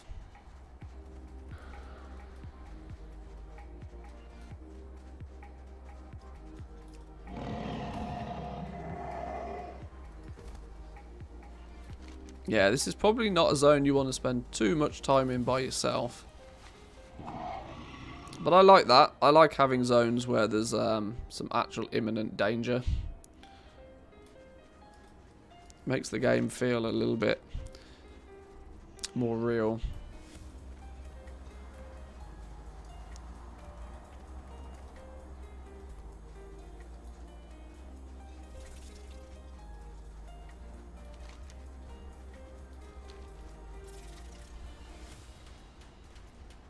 Now I know it's kind of meant to be deserty. It feels like there could be some more things going on. Kind of just feels as if all of these things are just chilling about. There doesn't seem to be much happening yet. Now that's probably because a lot of it's not actually been made available. There's a more cage. Can we get into that one? That didn't seem to need a key.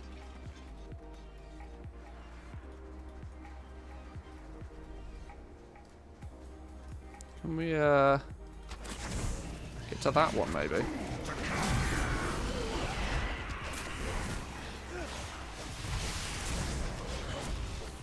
It's definitely got Oldham vibes, but obviously that's just because it's a sand biome. It's always going to feel somewhat similar.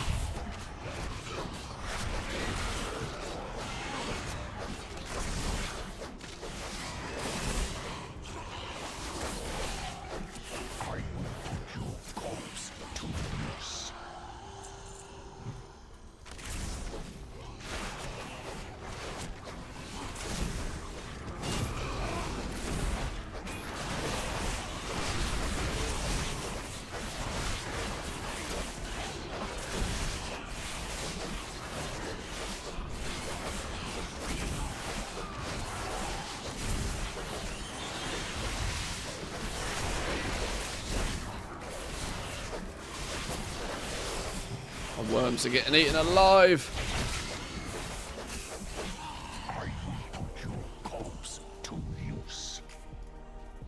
Right, give me the goods. Give me the goods. 9.0 placeholder treasure reward. Woo! Yeah, it's safe to say there's lots of stuff that's not implemented yet. Let's go back this way. This way was safe. We cleared a path this way. Safe-ish, at least, anyway.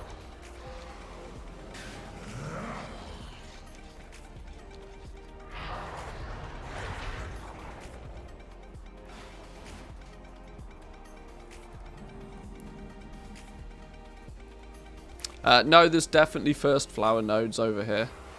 There's definitely first flower nodes. I've seen them.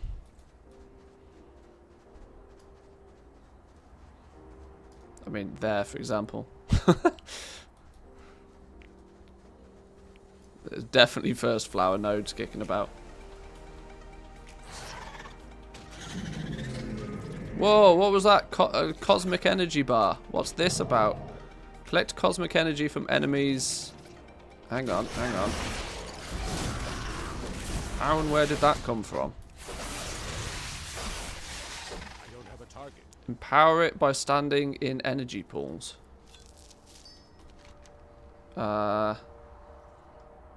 Okay. I didn't know I was standing in an energy pool.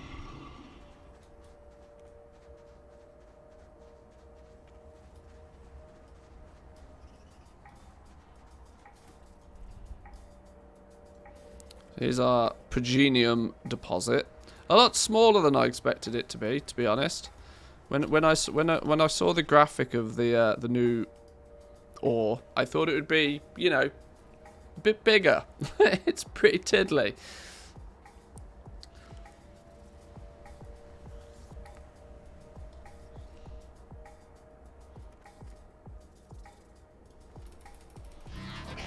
I got Molly yesterday. Nice. I still don't have that one. The world boss is up this week though, so I should probably give it a go. There's a rich Pogor, look. See, that one's a bit bigger, but the basic one seems really tiddly.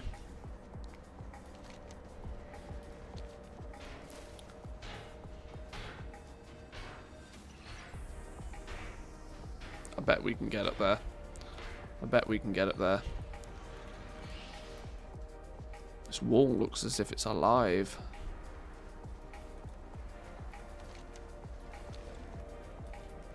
What's in here then? I'm intrigued.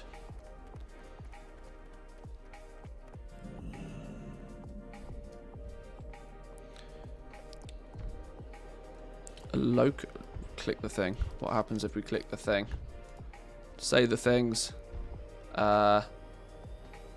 We just got ported backwards. Okay. Maybe we need to know more language. Maybe we need to talk the lingo. It definitely comes with a warning. Oh, inferior locus. We can click a thing on a wall. What does clicking this do? Opening. Oh! Oh! We need to click this one, then this one, then this one, then this one, then this one, then this one, then this one. And something happens.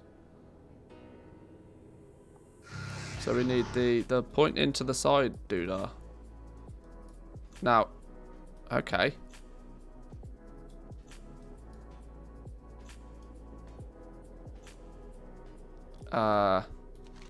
Okay. I guess we try and find some more symbols. Primus locus arrangement. So this was the interior locus arrangement. Primus locus arrangement. Alright.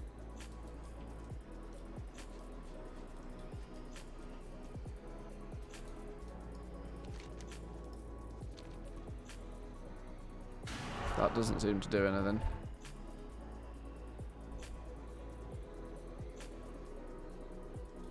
Maybe we just got super lucky and stumbled across that accidentally. Oh! Protoform schematic. Cheeky. Cheeky. Schematic Bronzewing Vespoid. This schematic contains the pattern of a new protoform construct. Present it to an appropriate protoform forge, and you may be able to get to initiate one of these creatures for you. Present the schematic to an appropriate protoform, and you'll get the Bronzewing Vespoid. New mount. Yoink. Where do we hand that in then? Up there somewhere. Schematic. The Bronzewing Vespoid. Oh, that was... See, I knew that little cave had something to do with this. See, we're finding treasures. This is why we explore. You find things. PTR luck. Yeah, you watch. I'll never get that ever again.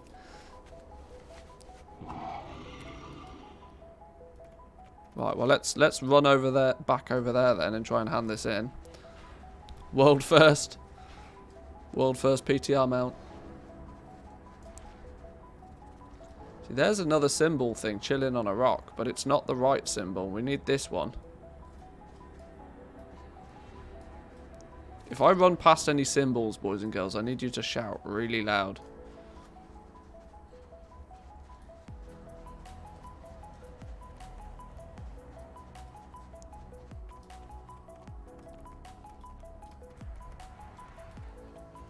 I think the streamer luck is definitely a thing, but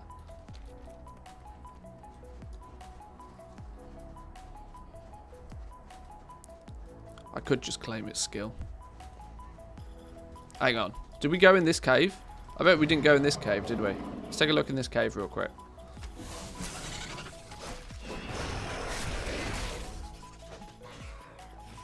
Oh, there's a big old spider boy in here. This is a rare. I don't like spiders.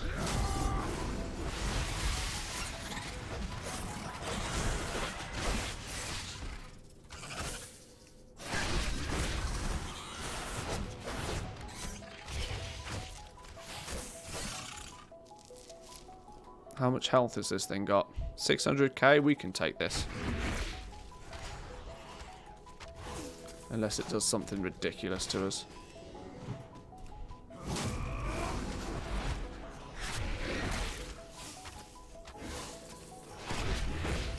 It's really giving our worms a beating.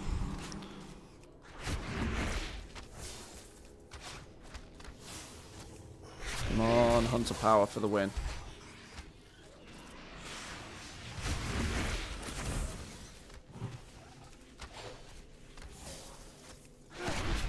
Okay, our worms are getting absolutely slapped.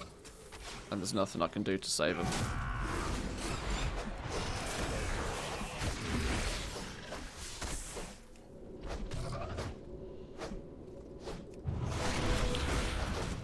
I'd totally increase drop rate of rare things on the PTR.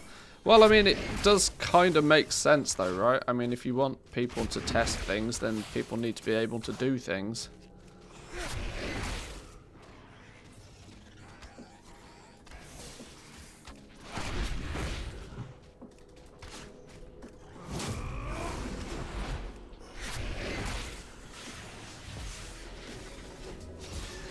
Pet keeps dying.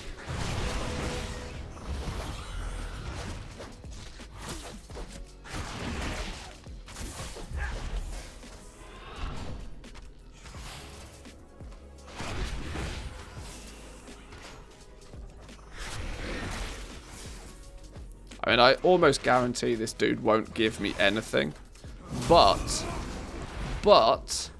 this does seem to be the model for one of the mounts. So there is a possibility that this thing's meant to drop a mount. Who knows? If you don't kill it, you don't know. More importantly, the drop tables haven't really been implemented for rares yet, so this is probably pointless, but all in the name of testing. I really should remember to keep my pets alive as well. That would help with the process a lot.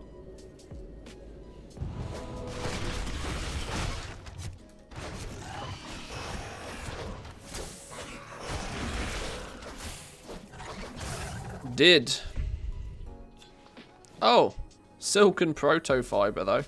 4 pieces of silken protofiber. Not worth the time or the effort, but interestingly, that is actually the first time I've killed anything and got silken protofiber.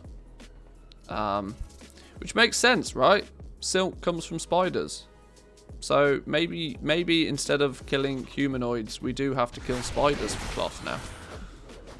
Yeah, I mean that makes sense actually thinking about it. That's actually kind of logical. It's silk. Spiders make silk. Can't believe I didn't put 2 and 2 together.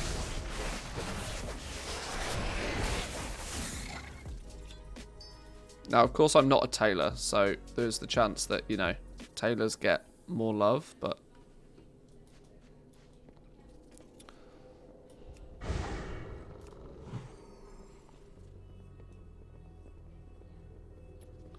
imagine material drops only dropping from rares. If they only drop from rares, is it's definitely going to do bits for their value. Whoa, what are you? Subjugated Colossus. You're a big boy. What's on top there?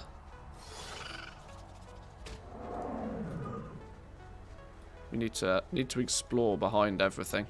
Try and find all of the symbols. Anyway, let's go turn this thing in. Let's go get our world first mount.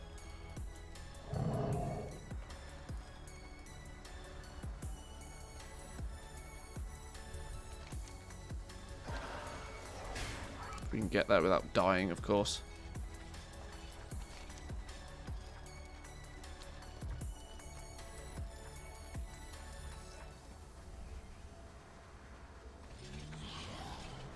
Oh damn, I've just realised these are all 60 plus. Please don't kill me. Leave me alone. Leave me alone. Oh dear God. Sure, run into the big one, why don't we? Safety! Safety!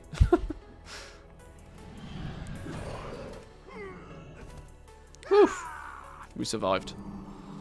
Right, apparently we turned this thing in here somewhere. Now, this is where the question mark is. Now, there doesn't seem to be anything in here, though.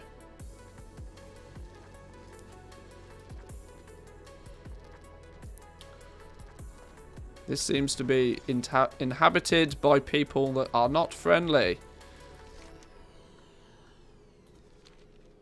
What did the quest say? Present it to a protoform forge. Well, I want the beam. I want the... Because this is the wasp mount. Oh, it's going to be annoying if I can't do anything with it yet. I mean, present it. Like... Nope. Okay. The likelihood is then is that you need to have unlocked something to do this first. But unless the forge is somewhere else. I mean, actually, looking at it, 143 yards above us, apparently. Seems to indicate we're not in the right place. But how the flipping hell do we get up there? How are we meant to get up there? Okay. Okay. Should we go by the assumption that this is not implemented yet?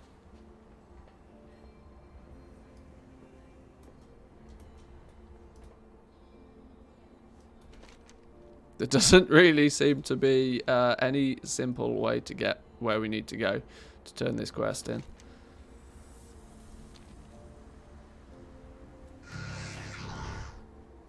Oh, that's annoying. I wanted me a wasp. I wanted me a wasp. I mean, it absolutely looks like you should be in the cave. But something's off.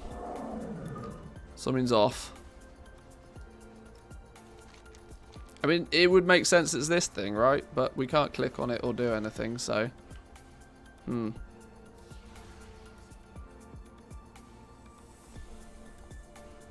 Oh well. We might have to come back to that another day then.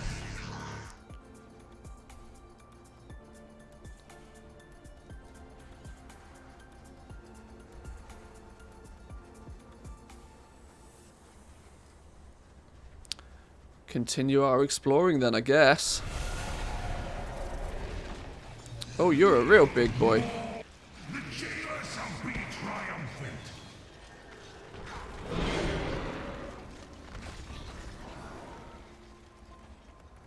The jailer shall be triumphant. They're all calling on the jailer to be triumphant as well. I don't like the sounds of that. Don't like the sounds of that at all. Oh, hang on. A locked door. How do we open said door?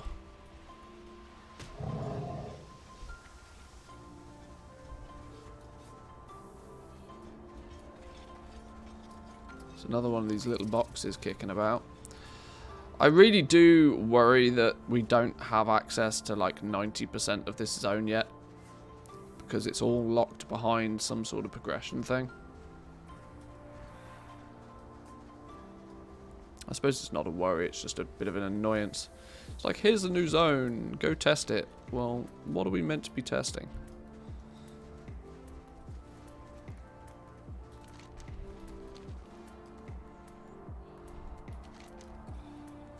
There's definitely something here that we've not explored.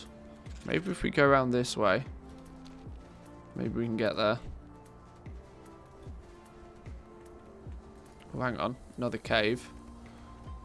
Couple of elites. What are you guarding?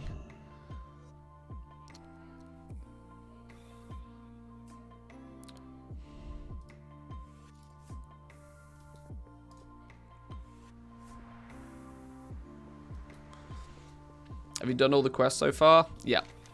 I've done all of the quests that I can apparently do. The campaign quest we are capped on.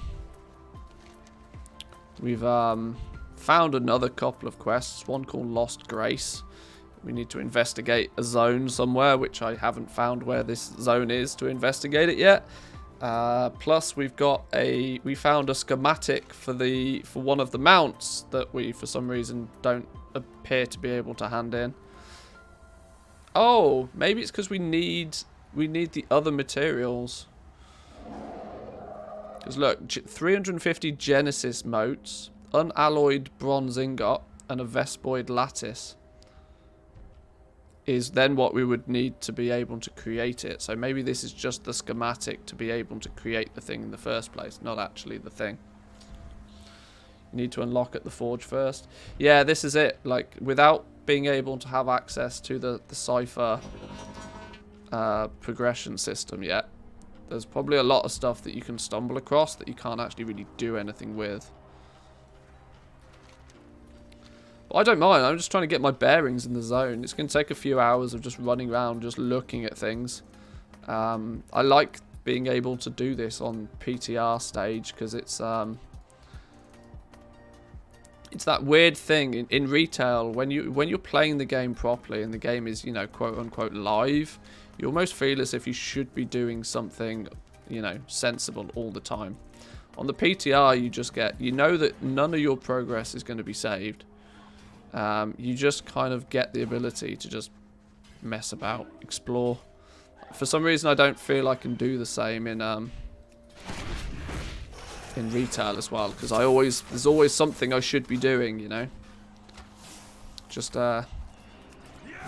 being able to just piss about and explore for a bit, kill things and see what happens, and the unknown aspect is, I think, what I get a lot of fun from. Just the exploration. It's kind of to a degree, I wish that data mining wasn't a thing. I wish that, you know, sure, people have to test things and whatever, but I wish people just had the ability to just run around and explore, find things out for themselves.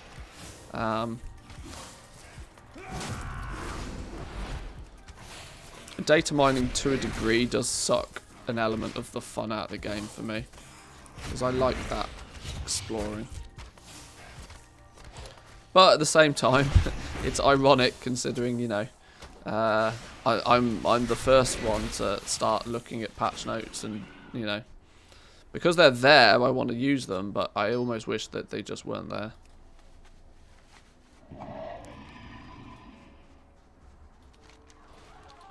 You should be cancel scanning right about now. Well, see, this is it. Like, if you're playing retail, you kind of feel obligated to be doing something, you know, productive. I don't feel as if I have to be productive when we're doing PTR stuff, because in the name of testing, we're just doing silly things. Oh, hang on, look, there's more symbols on these rocks, look, and all these symbols are different. We found one of those symbols, but how do we get that bar thing to come back up again? Nexus of actualization. What is this? There's a treasure in here, apparently. Sequence generator.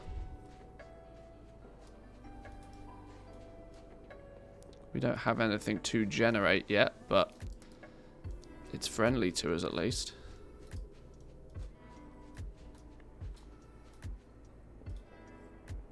What's in this hallway?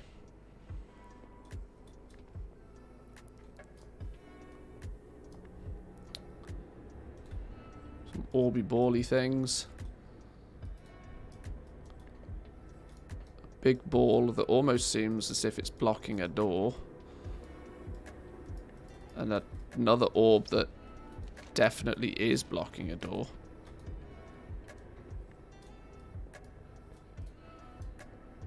Can't click on anything. Can't seem... Oh, hang on. We can interact with this one. What's this then? Oh, it moves. Where's it go?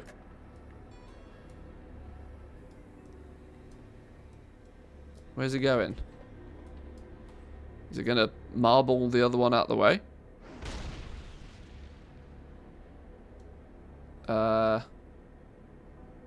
Sure.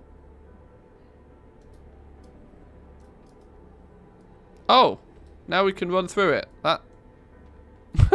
Okay, sure. Let's follow this one now. You would think it would have disappeared. Oh, okay. Now what we got? A teleporter. The ball is still rolling. It's going to crash into that thing. What's this? A template archive. Oh. Placeholder treasure reward. Yay! But, if nothing else, it's revealed a teleporter. Where are we going to go then? Leave the Nexus of Actualization. Oh. Is that it? Okay, sure. Fine. I was expecting to be ported somewhere interesting then. God damn. I was hoping we were going somewhere interesting, but apparently not. We just get ported outside the cave again. Well, I guess that's how we get one of the treasures then.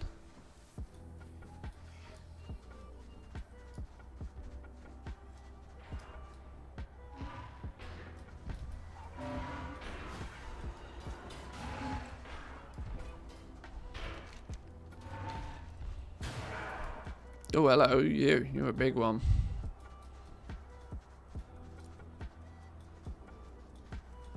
There's another symbol on a wall, look. I need to work out how we got that cosmic bar thing to show up. And I can't remember exactly where we were when we did it. We were over in this area when we got that cosmic bar to show up.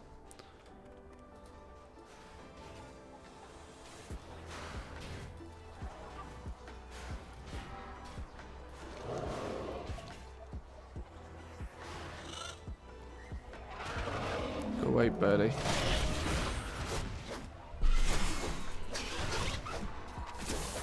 Shows up when one is near, maybe. Yeah, it also said something about standing in like some sort of pool to charge it. I don't quite know exactly how that works.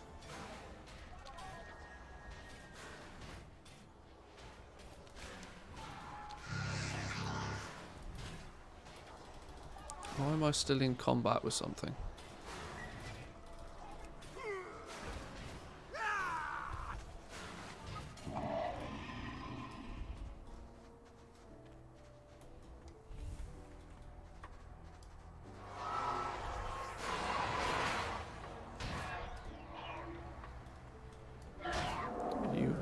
Hiding something? Anytime there's a thing standing at a thing that looks to do things, I'm interested.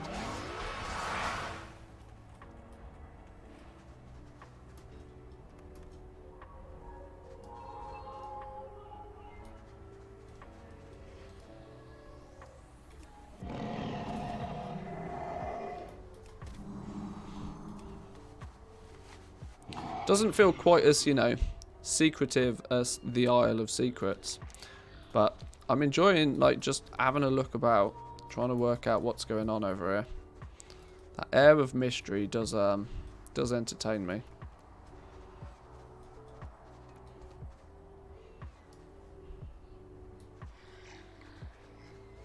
These little random boxes that are kicking about feel as if you should be able to do something with them.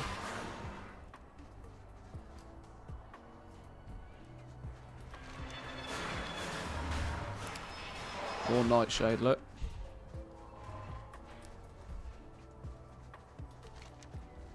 Let's head back over to this thing, the Gravid Repose Locus.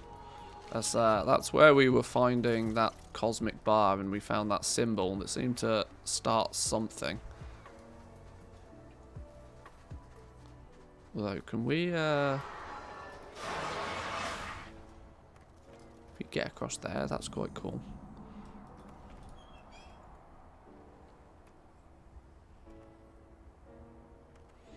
The zone's looking good though. I'd definitely give it that much. The zone is definitely starting to look quite cool. I've been more impressed with the sand biome than I was the lush biome. The lush biome looked as if it was straight out of 2004. This actually looks a little bit more polished. A little bit smarter textures.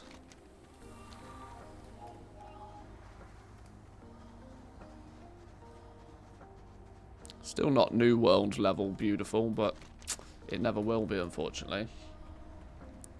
Lush biome just ends up... Yeah, you're right, actually. Yeah, the sort of a Minecraft jungle. It does have that vibe, yeah. Have you unlocked the base level up system? No, we get cucked. We literally get stopped like one step before we learn that. They've restricted us from being able to go any further with that for now. We basically get to complete all of the first 2 chapters, all apart from the last stage that presumably unlocks the actual progression system.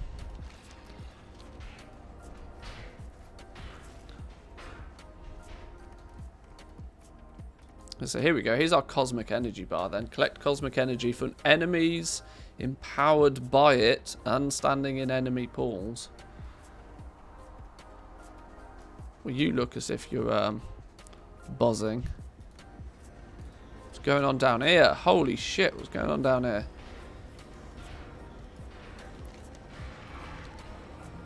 Things are popping off down there.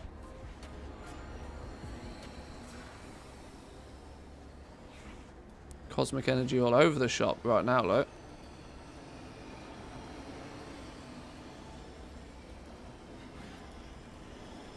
Are these things that are like absorbing cosmic energy? Oh, here's a pool. Stand in the pool then.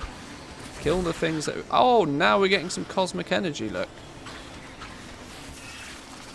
Right, we'll kill you as well then. I want all your cosmic energy. Give it to me now.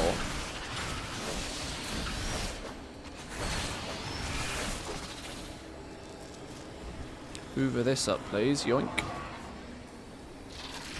Alright. Give me all your cosmic energies.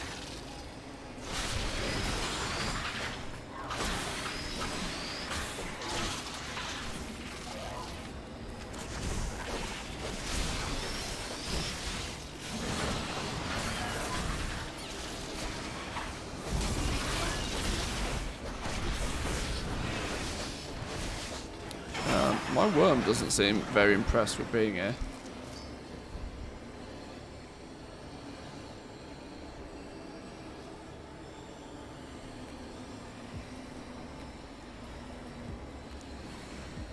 Anything on new faction? What do you mean?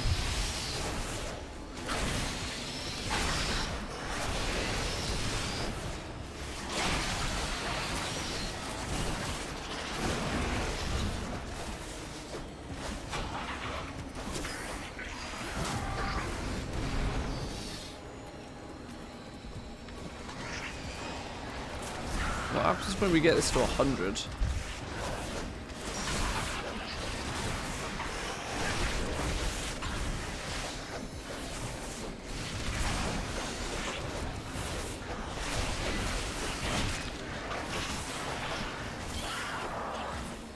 Oh, the quartermasters don't act as quartermasters yet, so we don't know what we get from new factions, unfortunately. If that's kind of what you're getting at.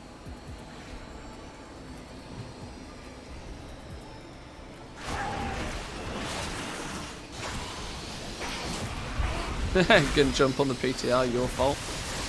Why do you think Blizzard give us things like the PTR? It's entirely a marketing ploy. Right, well, we apparently have 100 cosmic energy now. Or we have 99 out of 100 cosmic energy. I have no idea what it's doing, other than giving us this debuff. Increases our size, increases the damage that we do, but also increases the damage that we take. We're in big boy mode now.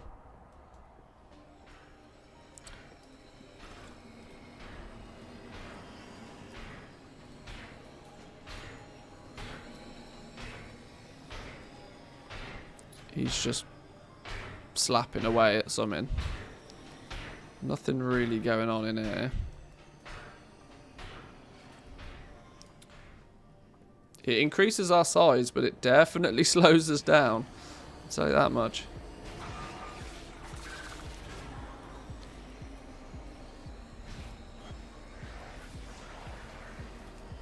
We still mount up.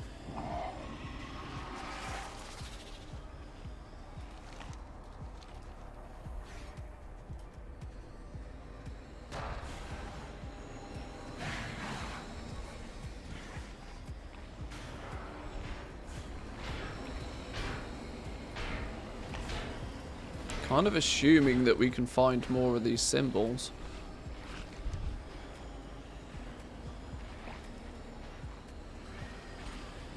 Are these relating to...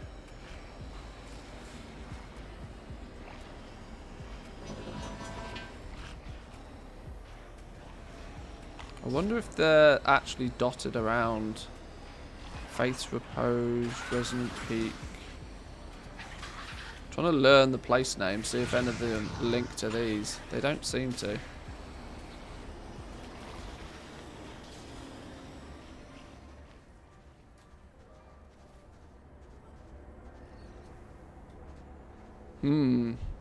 It's a mystery. Although, why does this look as if we should be able to climb up it? The fact that there's dudes kicking about up there definitely makes me feel that we should be able to be climbing this somehow. Jumping games for the win.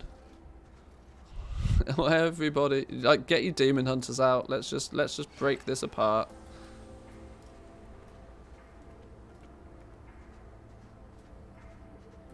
Hang on, a big... Oh. I was like, can we walk up the chains?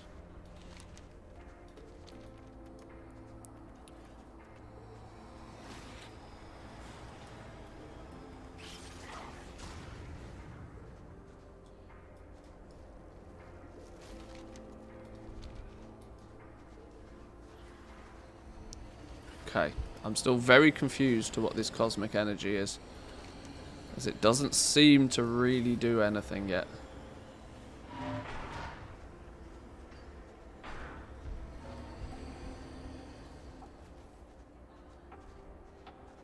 Unless we can, you know, press a button when we go in here, when we've got all the cosmic energy. I don't know.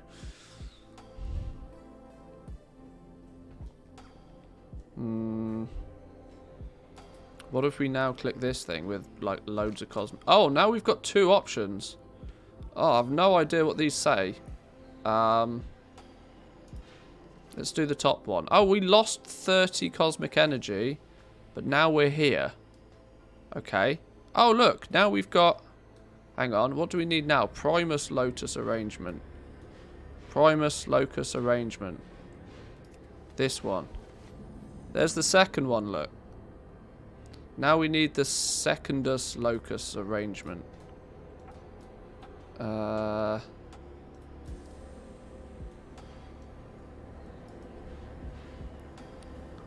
Check before we press anything that there's nothing more interesting in here.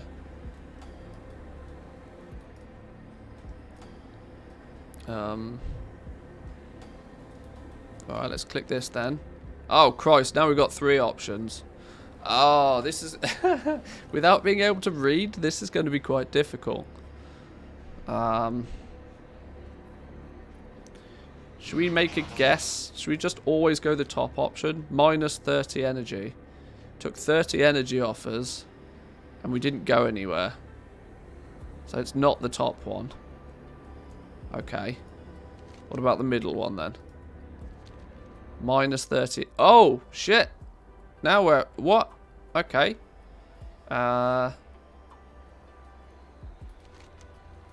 We are now miles up in the sky. Presumably then, we can maybe go and find something. Oh, we can restock up on cosmic energy there, look. We're going to need to do that.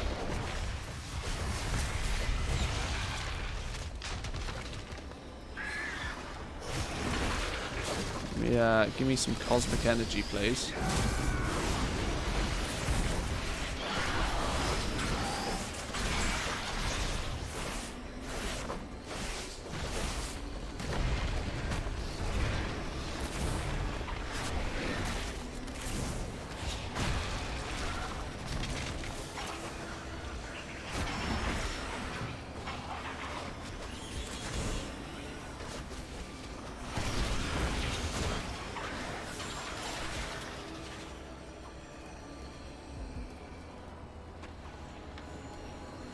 Okay, so I think we can either kill things to make it go faster, or we can just stand here and get it at a really slow rate. Secondus locus arrangement. That's the next one that we need. So there's 3 of however many. Right, we're going to need to let's stock up on energy.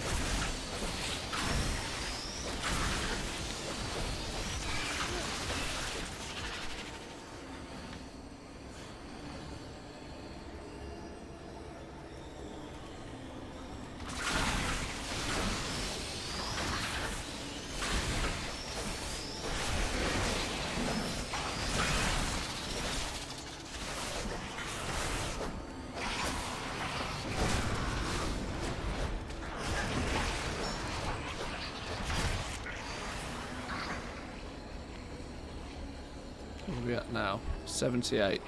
A few more.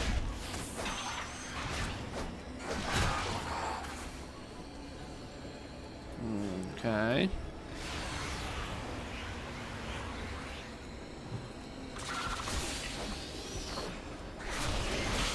What's this thing on the ground? I'm intrigued by what this thing is. Although it doesn't seem to do anything. Don't want to aggro these other dudes unless I have to. Although, there's a pathway down it. Which one do we need now? Terratus locus arrangement. Can't see anything. There's a herb down there though. Maybe that's the reason why we'd come up here.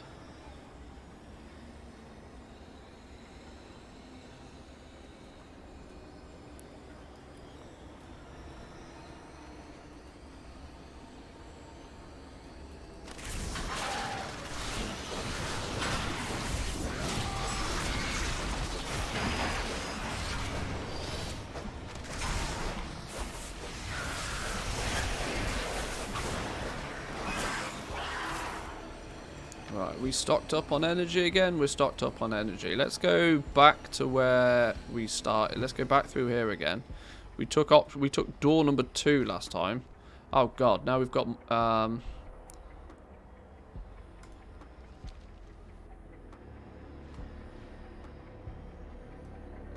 okay, that took us back here.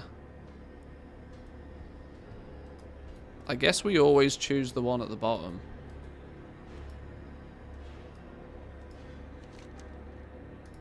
As that seems to be whatever is the new zone. Is this a new bit? No. This is back at the beginning again, look.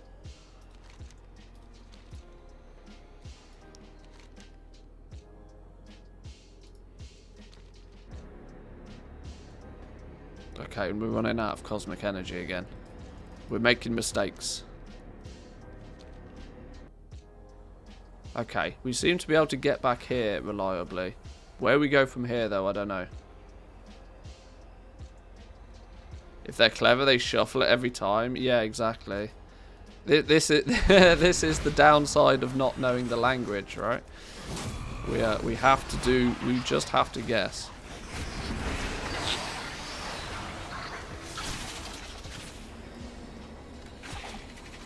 Guess and then fill up on cosmic energy.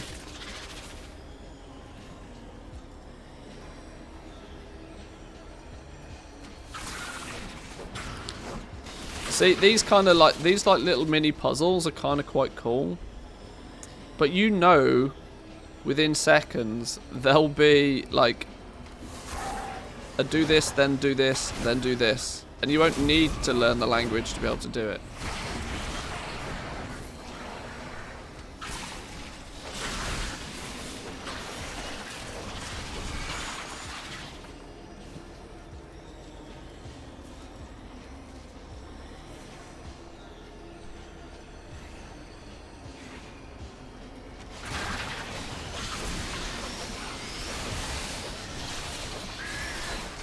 But what we need to do, I think, now is when on this platform, take option 4. But I need more cosmic energy before I'm going to risk it, because it takes 30 cosmic energy every time you get it wrong. Which is not really perfect.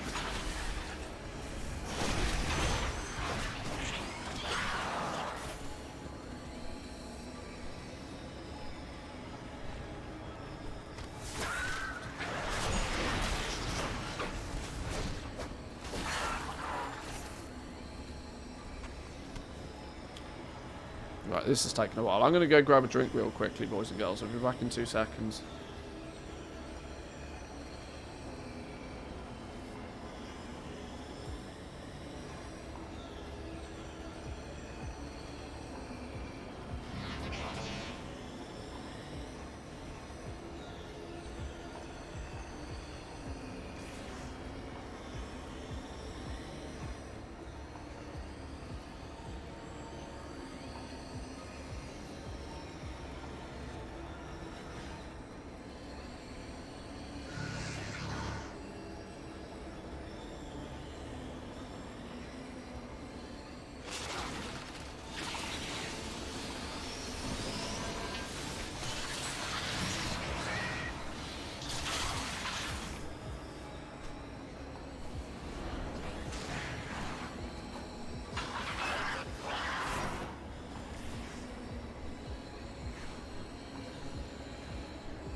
Where did we get to? Are we stacked on cosmic energy yet? We are. Beautiful.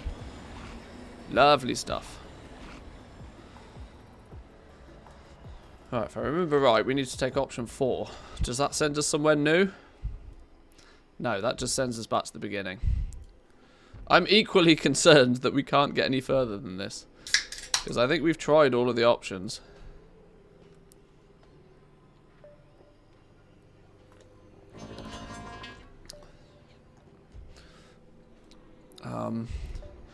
And nothing new seems to be happening, regardless of which option we take.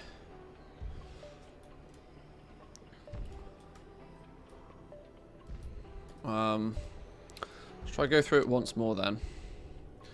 The first one was the first room. Was here, which is where we found the thing on the wall over here.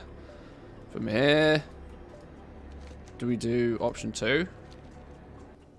Took us up here. And from here, maybe option 3? Oh! This is new. This took us somewhere else. Okay. Let's rock and roll. We're looking for this thing. Oh! That's on the wall over there, look. There's... Oh, okay. We are making progress. We are making progress. Terratus thingy. There we go. Every time we click on one of those, it's saying new location discovered as well. I equally don't know what that means.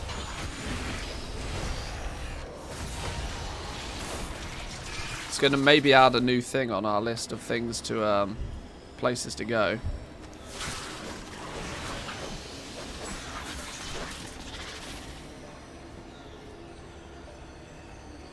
We need to stock up on energy again, though, before we move on.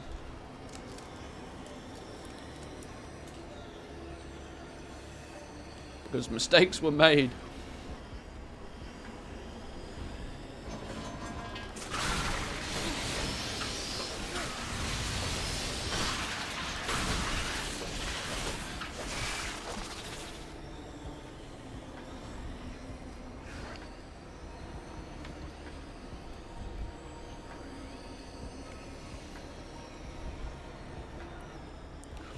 I'm intrigued to what happens when we get to the top. Or to the end, or whatever. Knowing the fact that it's PTR. Oh, I bet we end up all the way up there, don't we? I bet we're just keeping on going up and up and up. We'll end up on that one next. This is starting to make more sense.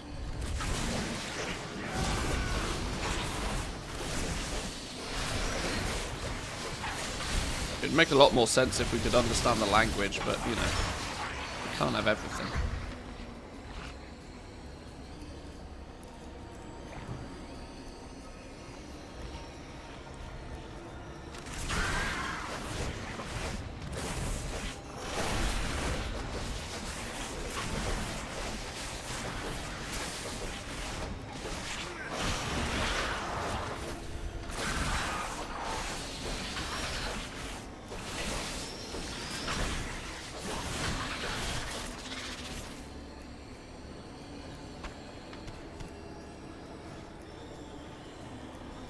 Right, we're nearly full again.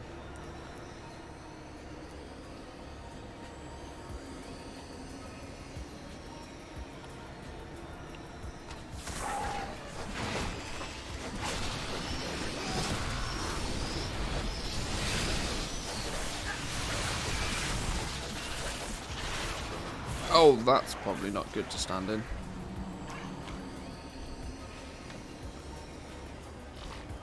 Right, is that us capped out now? 97. God, my OCD won't let me stop at 97. 98. One more. One more. Go on, 99. There we go. Right, now we can go and take whatever the next option is, which is presumably to get up there. So, everything... Okay, now there's 5. So presumably the one at the bottom is exit this, go back to the beginning. So every time we learn a new one, it seems to be the second from the bottom. It still takes 30 energy, but it's moved us somewhere new. Okay. Okay. So now we got to go and find that symbol there, look. Oh, we're getting places. This Death Knight seems to be joining us on our adventure. That dude's going to slap us about, though. You just kill him.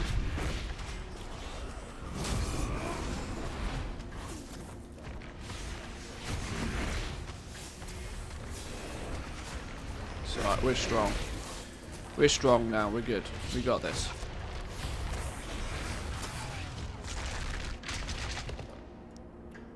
So, here's the next symbol.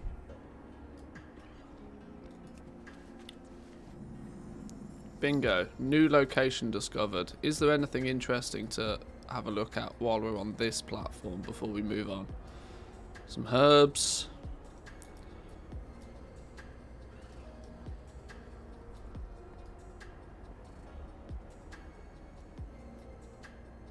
A way to regenerate our cosmic energy, which we should probably do.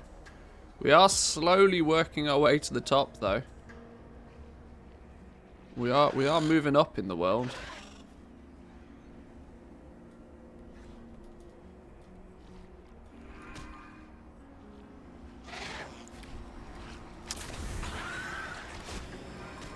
How we doing, Pag B? Welcome in. Morning, morning. Any juicy PTR news? We're playing about with a little mini game at the moment. There's this cosmic energy thing that we don't really know what it does or what it's for as of yet, but it keeps unlocking new zones. But we're having to guess what we're doing because we don't know the language. We haven't unlocked the language, so it's a little bit difficult to read the instructions.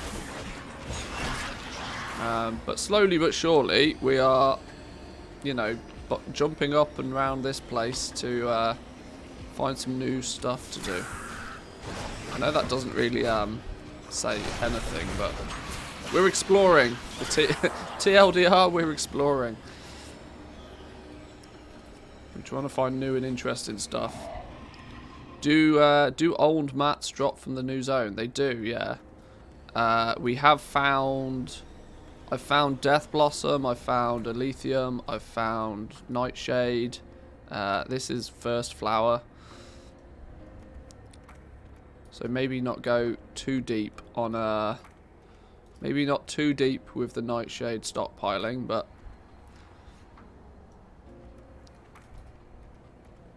right, now we go, if our theory runs right, it should be the second to last one. Will take us somewhere new.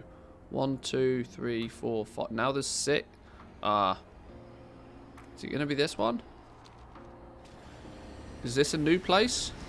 This looks new. There's another symbol, look. Is it the right symbol? It is the right symbol. Oh, we are getting places. We are one symbol away.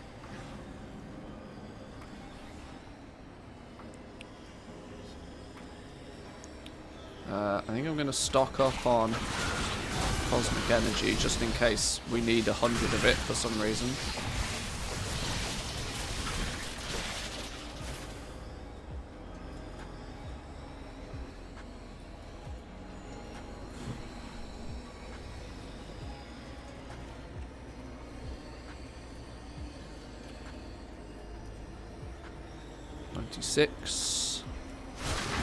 This thing.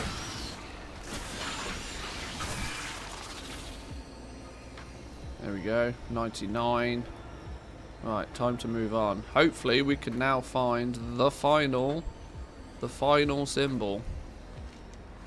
Second to last one. Bingo. Bingo.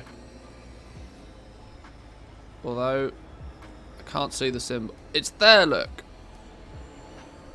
That's the last one.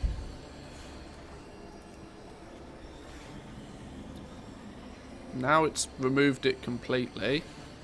Huh. Okay. Okay. How far of this do we want to explore before we click this button again? Is it the second to last option again? Hey, okay. Is this the top of the tree? This must be the top of the tree. What's going on over here then? Cradle Keeper. These are all friendly to us. That's where we were down there a minute ago. What's going on here then? It kind of looks like we're meant to be able to go in here, but we can't. There's a cheeky Elysium there, look. Cheeky rich Elysium at that. We seem to have got about as high as we can get. Still don't understand why we've got all the way up here, but we have.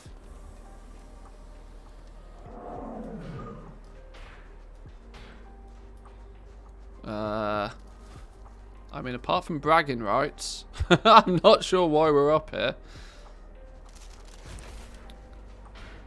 There doesn't seem to be anything to do now we're up here. Well, that's slightly anticlimactic, isn't it?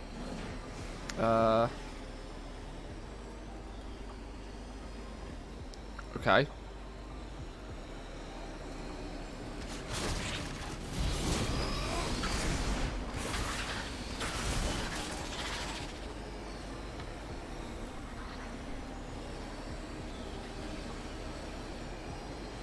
I would assume that we would be able to get in here somehow, but it's just the door's just closed for now for some reason. Maybe because maybe it's because it's PTR, maybe it's because we haven't done something else important first. I don't know. But this appears to be about as high as we can get.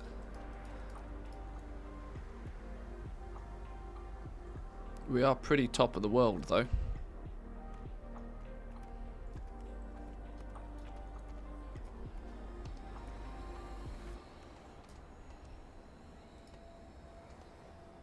I don't think there's really any higher we can get. Well, the mountain is climbed. I wish it wasn't quite so anticlimactic, but, you know, you win some, you lose some.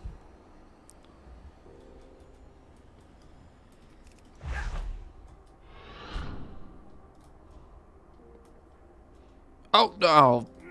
Balls. Alright, whatever.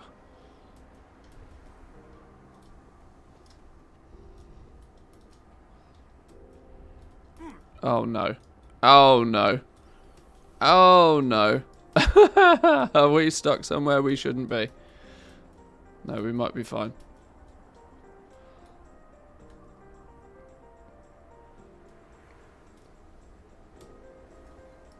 No, we're fine. Saved. New zone, Oldham with stones. Kind of feels that way a little bit, yeah. Oldham with jumping games. Yeah, I'd put money on the fact that we get in there somehow and something happens when we're in there. But the doors are locked. Doors are locked for now. At least we know how to do it though. More importantly, we know how to do it without being able to read the language, which is kind of quite handy, I would guess.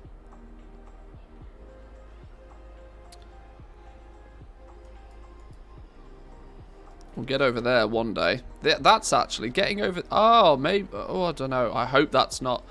I hope that's not what you have to. Oh no, hang on. That teleporter there. Look, that teleporter is a flight path. That's the one that's going to take you over there. I would imagine to the world boss.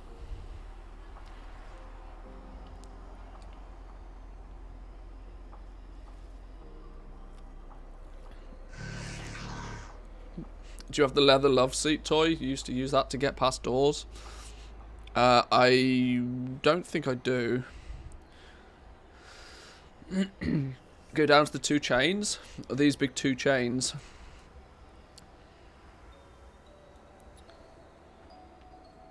Yeah, in between the 2 chains, you can run down there, and there's a ancient translocator, which the other ones we found a couple of these. There was another one we found over here somewhere, presumably from here to teleport you over to the sepulchre of the first ones,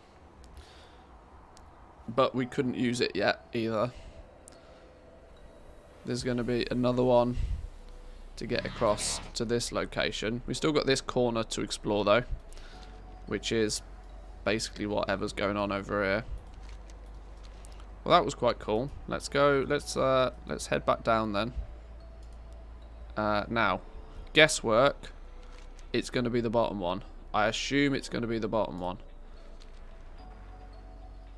That seemed pretty safe.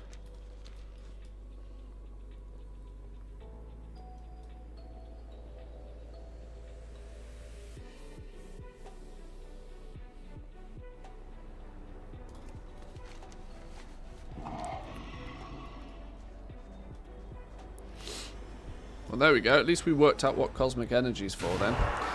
Cosmic energy is for those little teleportery things. And you need to find all of the symbols for some reason. It's still not clear why we need to find all of the symbols, but it will probably become apparent at some point. So if we go down here by these chains... Oh, it is a flight point. Look, there we go. That was a regular ass flight point. It's not even a elusive rich lithium deposit. I like the fact that they've given them these new names. I wonder if that indicates that they'll have different drop rates. Mysterious Cipher. We can click on that. I like clicking on things that I don't know what they do. Puts the thing on our head. This cipher is barely comprehensible, but you can make out the word barrier. Okay. Has that got something to do with this large warped rift by chance?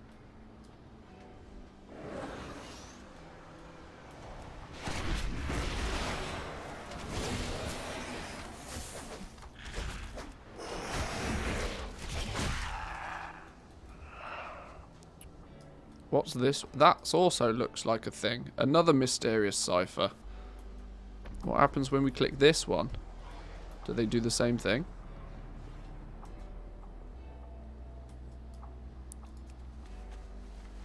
Oh, it changes the buff. It's a different symbol, but the thing... What's the odds that the world boss is going to need like 10 people with this buff, 10 people with that buff to open a door or something?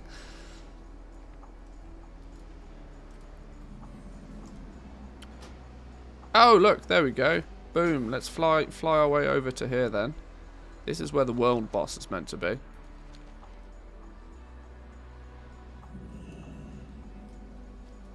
Antidescent Isle.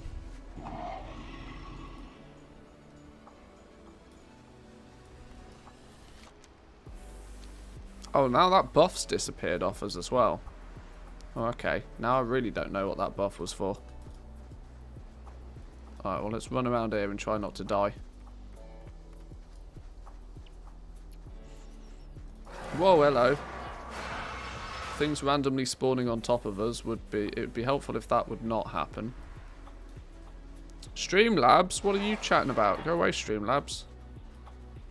Where's Coffeebot gone?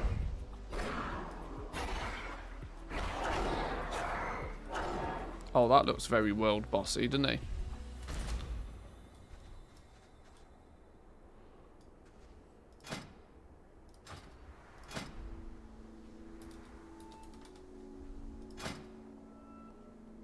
Didn't think so.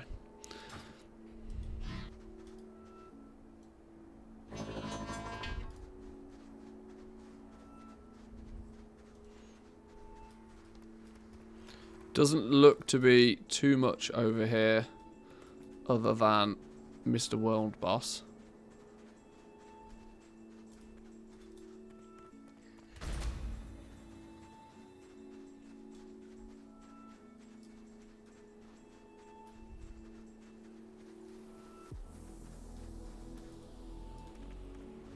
What's that? What's going on over here? Dominated Rune Shaper. If we kill this dude, can we click on that thing? See what it does? Get that out of the middle of the screen. Oh, no. Now the thing's gone.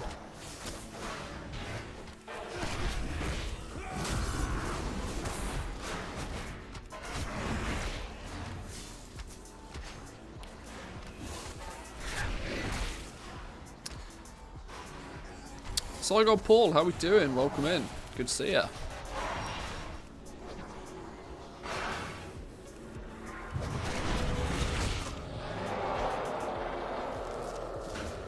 Probably not going to stand in that thing.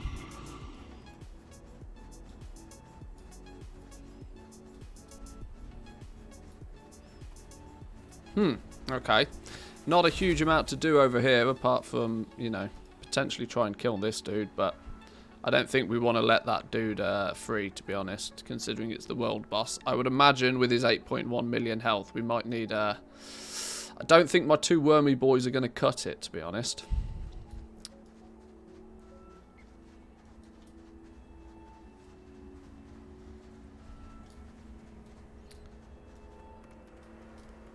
Pile of rubble, couple of piles of rubble kicking about.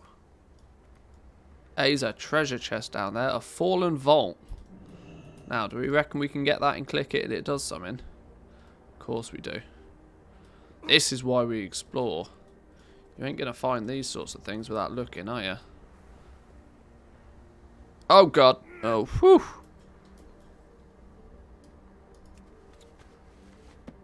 Yay! Placeholder treasure reward. That's, now where do we go? Help.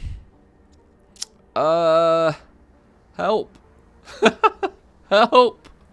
Now we're stuck. Alright. I get, okay. Sure. I guess now we half back, right? I guess that's our only real option. Let's go back to Haven. Click to the right. What? Oh! Translocator doodah. Bingo. See? This is why I keep you guys around. Thanks. I might end up hearthing anyway, because that appears to be the only thing on this little island. Only obvious thing anyway.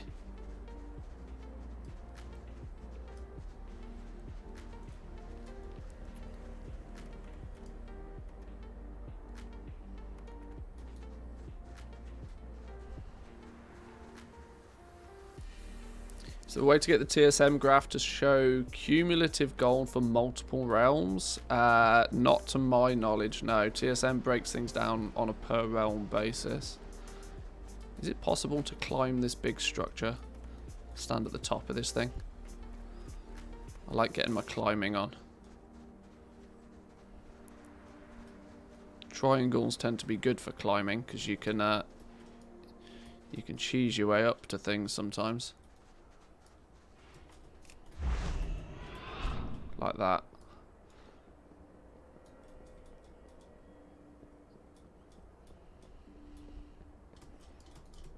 Oh, can we not get... Really? That I was going to say, that can't be the wall that stops us. There we go. There's World Boss Island.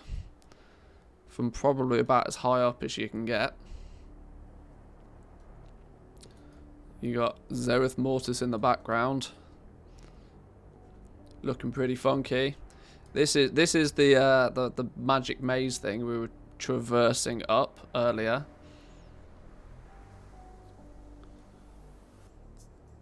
Funky looking sky, that's for sure. Yeah, I agree. Very cosmic energy based.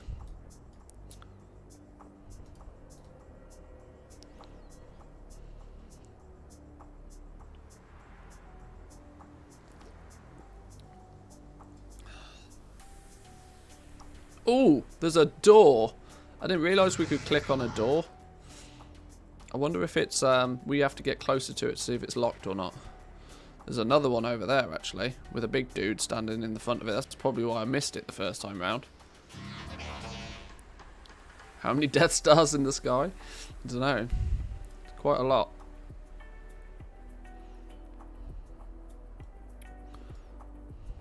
Good vantage point from up high. Start to spot things that you would have missed previously. This also feels like a zone that is, it feels like it's been built for you to not be able to fly in it. But it is big enough to warrant flying. I think after you've done this a couple of times, I think after you've done it for, I mean, give it a couple of weeks, I think you'll absolutely definitely want to be able to fly over here. Although it's nice that these teleporter flight path things are available. So you can sort of get around the place a little bit without it feel too grindy. But let's go see what's behind door number 1.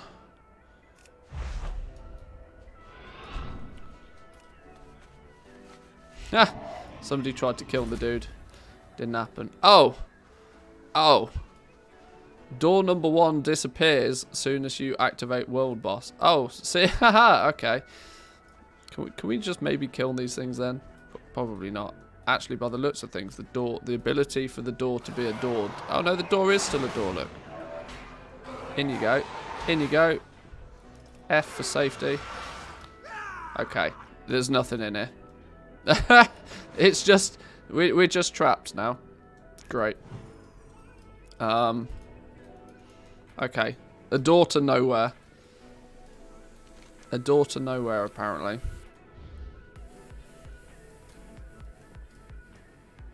Nothing hidden in the corners.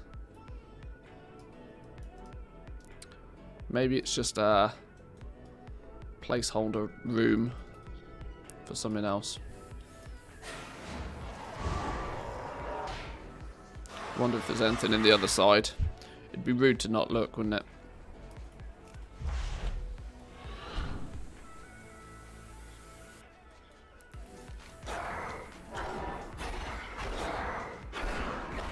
Just received Vulpera Heritage Armor Set when logging into the PTR. I've never leveled a Vulpera, only ever boosted one. If this holds, then I can see some very angry people who did all the leveling for the armor. Oh, that could be true, yeah. Yeah, if they just start giving it away. Although, to be fair, it's like one of those that if you really wanted it, you'd have gone out and got it kind of thing. I don't mind stuff like that. You know, if it holds true for an entire expansion that you have to do the leveling to get the thing, then sure. I'm not too bothered when they make, you know, things like that easier after they've been available for a while.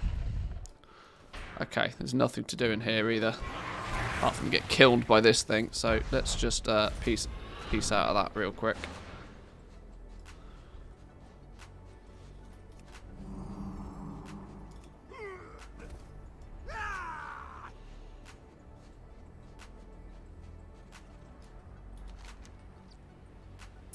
Alright, well, let's head back over this way, explore this last little area.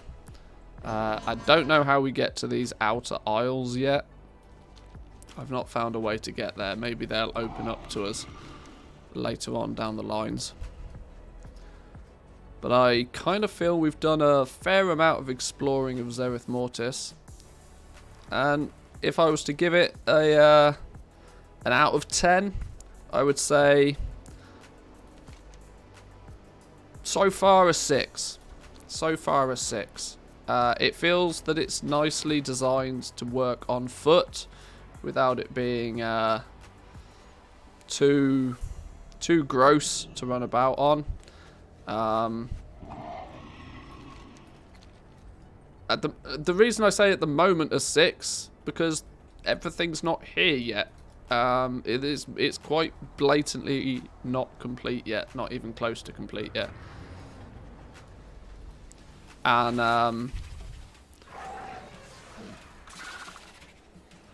the sand biome is looking pretty good. I like the sand biome. The lush biome, yeah, not so much. The lush biome definitely has work to be done.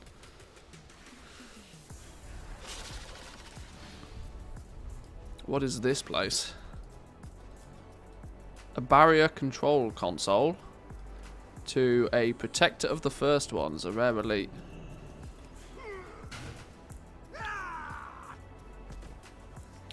What was Corthia for you, for reference? But the thing is I'm giving it a numerical value based on what is available now.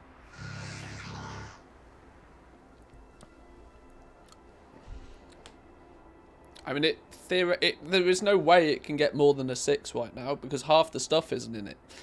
We can't do or see or have access to half the stuff that's here yet. So to give it any more than a 6 would just be dumb.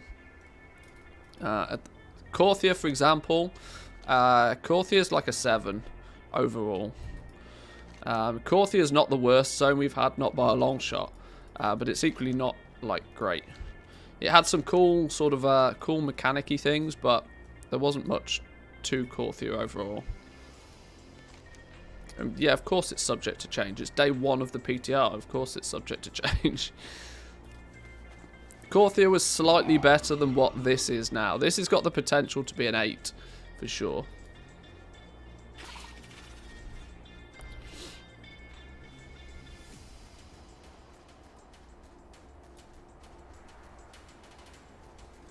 But we'll see. Depends how the world quests evolve the zone. How exploring the Cipher, unlocking all the Cipher stuff, how that integrates. It's got potential. It's definitely got potential. There we go. There's the exploration done.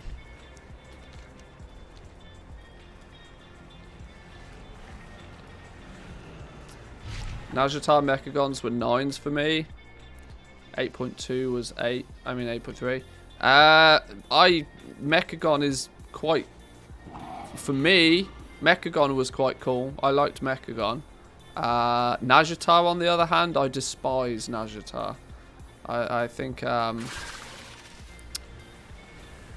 I'm not a fan of Najatar. Not at all. It was an incredibly poorly designed zone.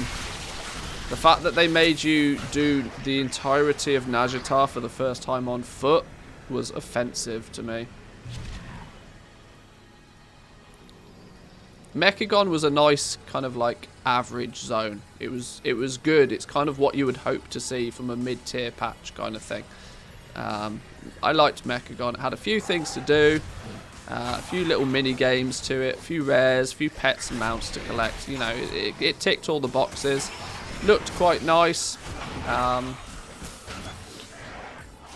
Had some sort of good storyline to it. I liked Mechagon.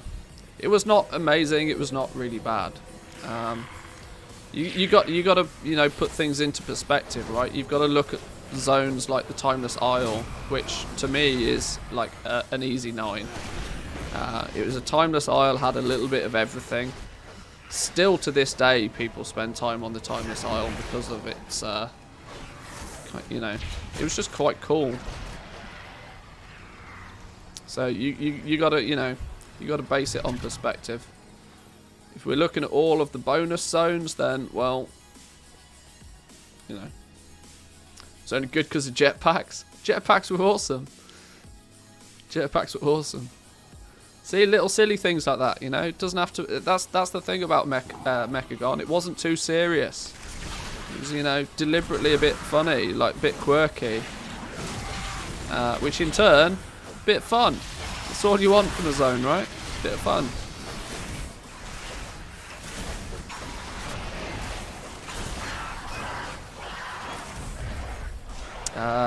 Both the Timeless Isle and the Isle of Thunder were fantastic zones, in my opinion. I love the Isle of Thunder for me. The fact that it had that, unlock progression to it was just wonderful. I love it when zones evolve. Like, to just randomly stumble across a new zone and you to be able to explore all of it in day one doesn't seem to make any sense to me.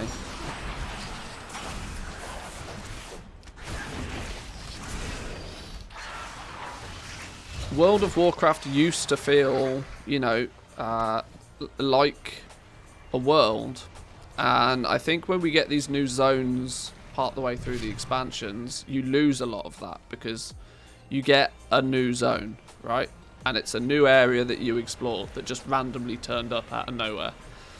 But when you look at continents like Northrend, when you look at continents like Outlands, you know, they are new, to all intensive purposes, new worlds, which were done right. I'm not a fan. Like, Shadowlands for me is a little bit annoying, the fact it's 4 separate mini zones. It's all its own little zone, and I'm not really a fan of that. It doesn't feel very worldy. You know, you want to go from one... You look back at vanilla, you could literally on foot travel for half an hour from one end of the world to the other. That felt like a world. Everything being its own little zone. I know it's kind of for story reasons, but I don't think it doesn't promote the immersive gameplay that you would expect from a game that's now been out for like 17 years.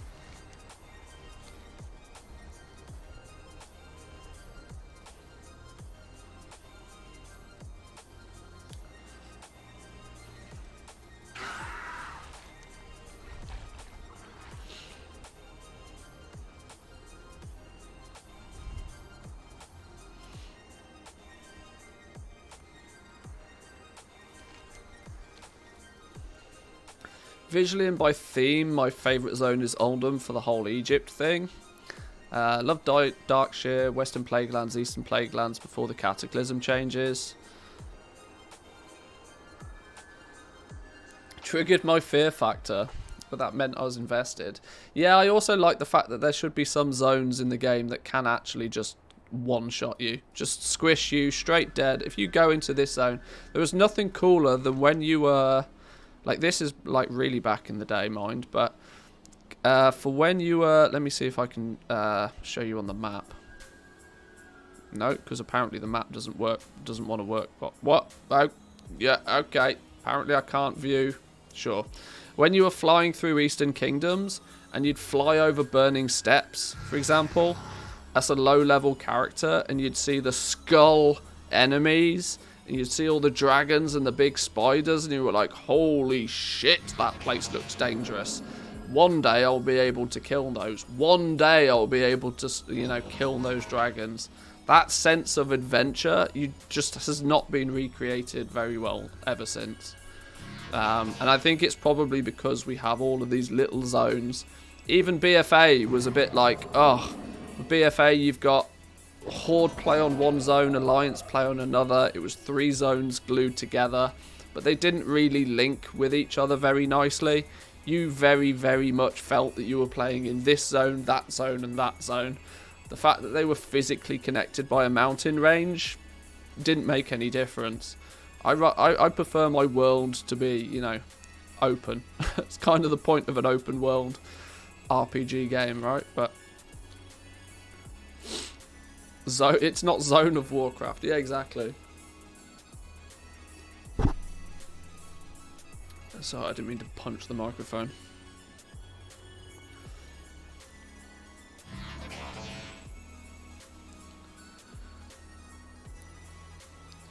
Same reason Coltera and Zandalar were nicely split by a loading screen. Now in Shadowlands, all 4 zones got their loading screens. Next expansion, mid-zone loading screen. The argument of that the engine can't load the assets anymore, I think it's complete BS, to be honest. It's like if they could 15 years ago they could make vanilla without a single load. You could go from one end of you could quite literally go from one end of Kalimdor to another end, to the other end of Kalimdor, without ever seeing a single load screen. Why 15, 17 years later do we have to... Can they not replicate that same technology? If they could do it 17 years ago, they can sure as shit do it now. It's just they don't. Game looks 100% better though. Does it? Still running on the same engine. The game does not look 100 times better though. But at the very same time, hardware has got 100 times better. So, you know, it should all scale relatively. I'm not one for accepting, you know, those kind of excuses. Does look way better. Pull up a classic mount. Yeah, I fucking hope it would look better. I suggest you guys go into the closet and pull out the PC that you were playing World of Warcraft on 15 years ago and see if it even turns on. Try and load a single web page on that thing nowadays.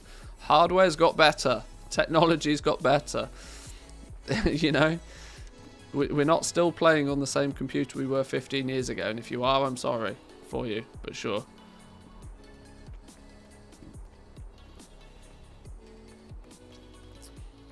But the engine didn't change? Well, it has. It has, though. It's still the core same one. But they have tried to update it over time. Either way. Either way. WoW is notoriously bad at using modern tech. Yeah, it's because the engine's lagging behind. They need to just redo it again. This is my whole point. This is the whole point. They have the ability to do it, but they've chosen not to.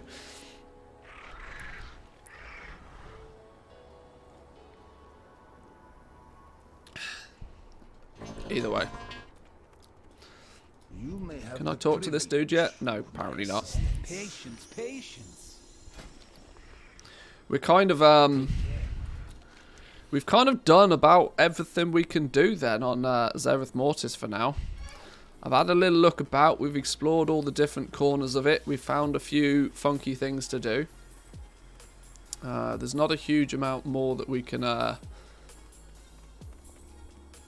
actually do as far as the zone's concerned without you know, because there's not really world quests or daily quests, or we can't unlock the progression system. We can't really do much other than just have a bit of a run around on Zerith Mortis at the moment, unfortunately. We can't finish this last chapter of the campaign to progress further because it stops us. I think there's not a huge amount more that we can do over here. We should probably then start looking at... I probably want to bring over a Skinner.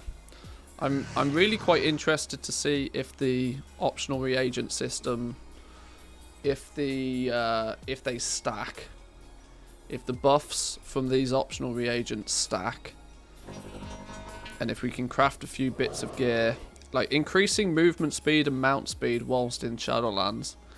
If we can stack those up and make a full, just super mega OP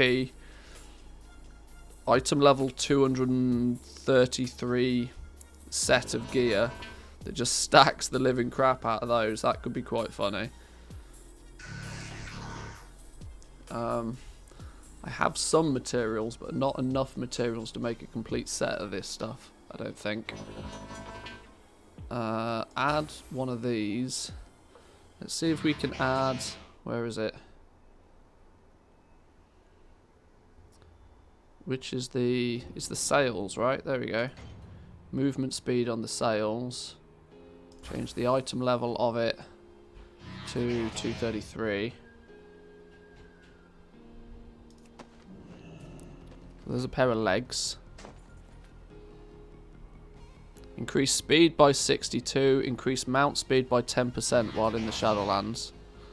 Now if we make a pair of shoulders with the same extension air sails. TSM's going to have an absolute fucking heart attack with this, just forewarning everybody. Because bonus IDs up the wazoo.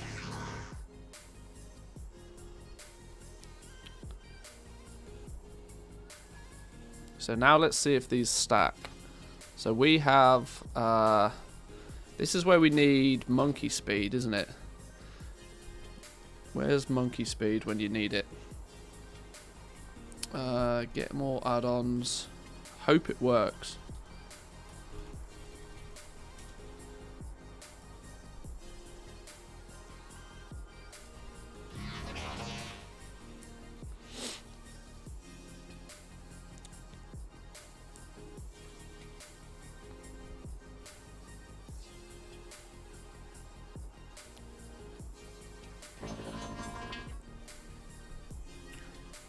Okay, monkey speed works. Good. We walk at 102. Mounted 200.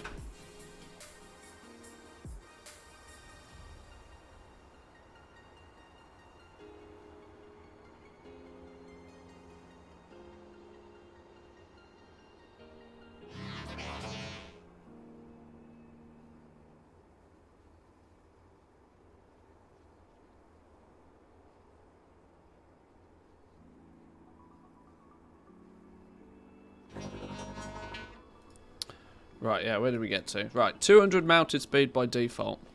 Put one of these pieces of gear on. Then 10% movement speed. Now we go 210. What if we put another piece on? Oh my god, they stack. Oh my god, it stacks. The movement speed buff stacks. Oh, we're gonna get some zoomy druids. Oh dear god. Oh dear god. Oh lordy lord. Right. Right, time to abuse this even further then. Druid's gonna go zoom. Right, what's the next piece of gear then? Vest. Crafter's mark. Sails. Go. Equip. Now up to 230. Right, helm.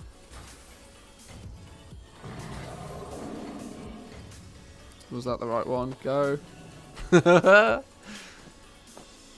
Now we have fun. Gauntlets.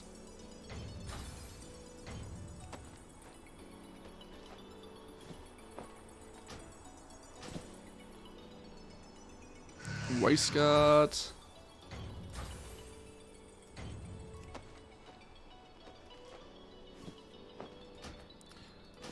So your base 233 bits of gear can stack optional reagents, or at least can stack the speed ones.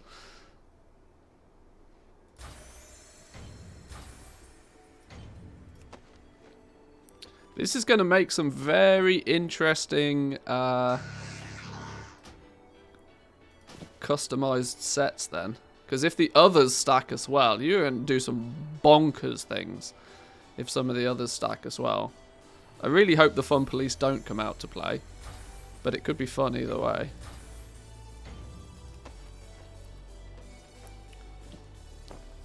Right, so there we have 1, 2, 3, 4, 5, 6, 7, 8 pieces of Shadebound 233 gear, all of it with plus speed boost. Which means just run it, we'd run at 130%, so we've gained 30-point-something% movement speed just by default. But mounted speed, we are now running at 280% on foot. Yeah, baby. 280% on foot. That's an 80% speed increase. Stacks linearly. No diminishing returns. Well, that's quite fun. That's quite fun.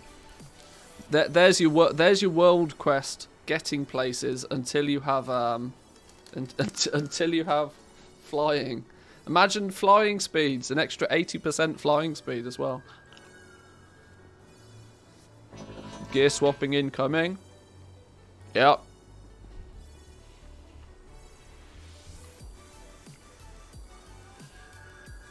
You can craft that on rings and necks as well. Always thinking. Always thinking.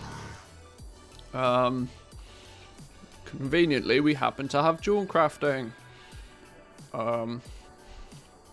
Quick Oxane ring. Where are you at? Oh, boo. I don't have materials. Quick jewel clusters. Make a few of those. Go.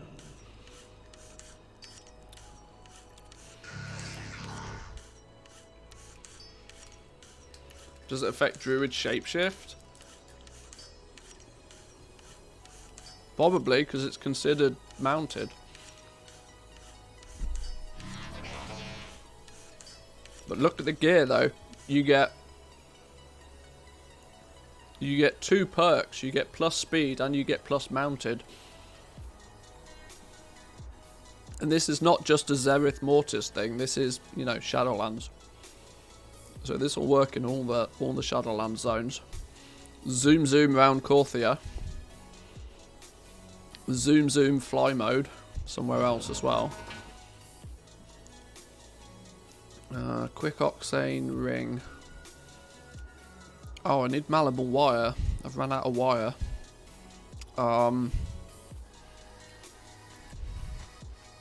Does the yak have this sort of stuff? Probably not. Let's... I need,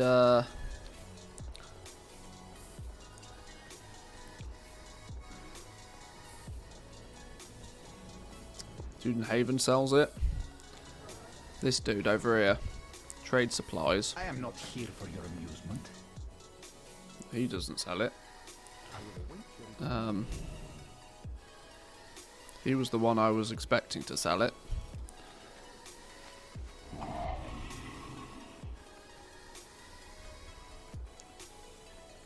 What about this dude, the repair dude? I'm not here for your amusement.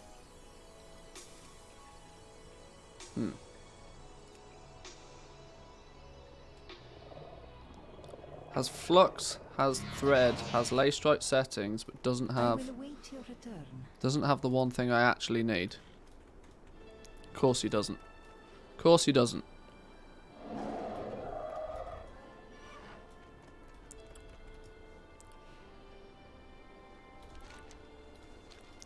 It's fine. We'll just go back to Oribos. How do we even get back to... Oh, hang on. The portal thing's in here, isn't it?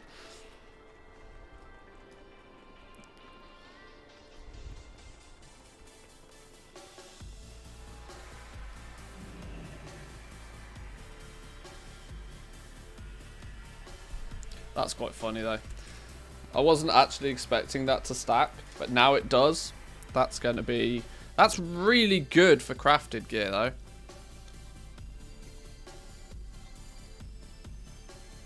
Because it almost means that you'll just... People will... Almost by default, they'll have a world quest set. If these optional reagents end up being, you know, pretty chunky, people just have world quest sets. People will have different sets. And it'll all be based on crafted gear. The fact that I'm running around even now like 30%, 80% faster than I should be is ludicrous.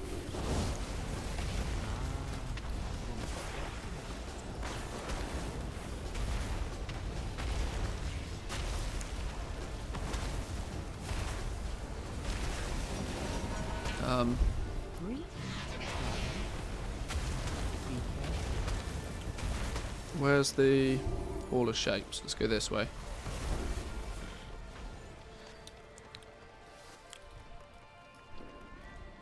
Greetings, sir and ma'am. Not everything in the ocean. Blacksmithing. Jewel crafting's this way.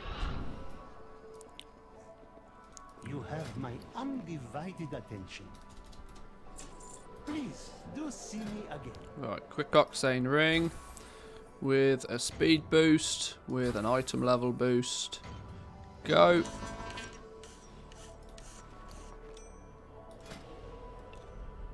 Get that in there. It's an upgrade anyway.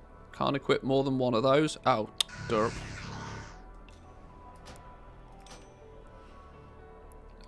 Let's do Masterful Phaedrum Ring. I don't think it makes a difference, does it? One of those. One of those. Go.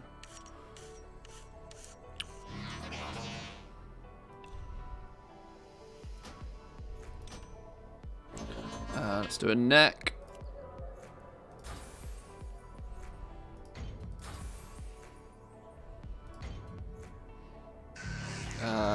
Why don't we make the neck piece the 262? Why not?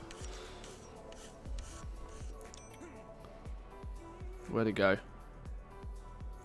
Where'd it go? Was expecting it to go here and then it didn't. Oh, it's up there. There we go. Right. Now we're speedy. Speed. Oh, cloak. We need a tailor to make us a cloak with speediness on it. Speed.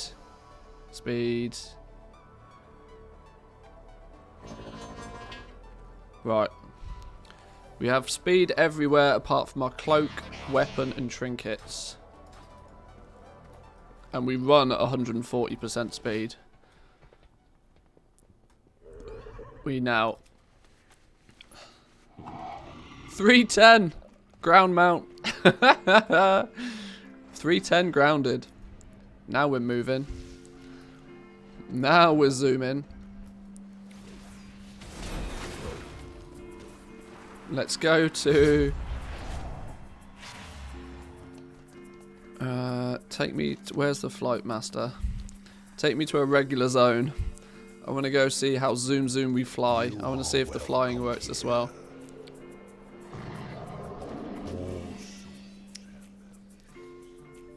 Head over to a flying zone and see how ridiculous it is now.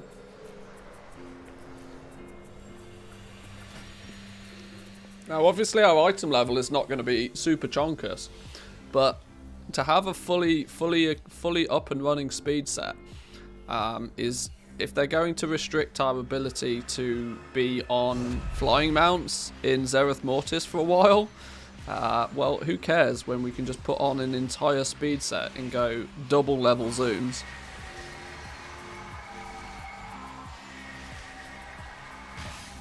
Who needs set bonuses when we're gonna fly at stupid speed?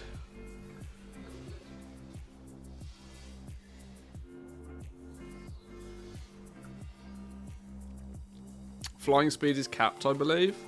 We'll find out.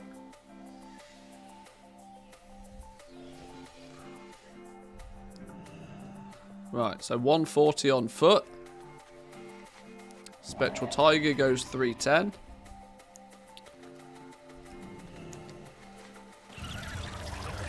Are we ready? Oh, does this thing not fly? Why can't I fly? Hello?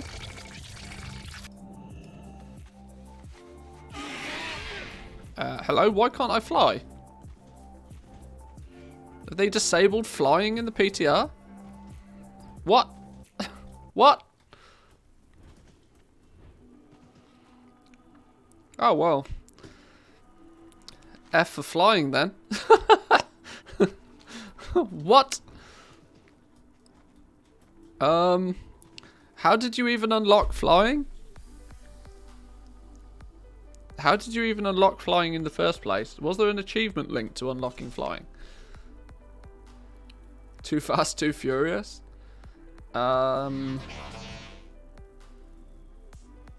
Renowned 44 quest in Corthia. Well, I'm definitely all of the above.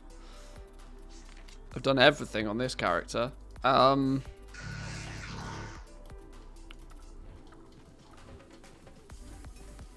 without the speed set. Hang on, I've got gear related issues now. I've also got bag related issues.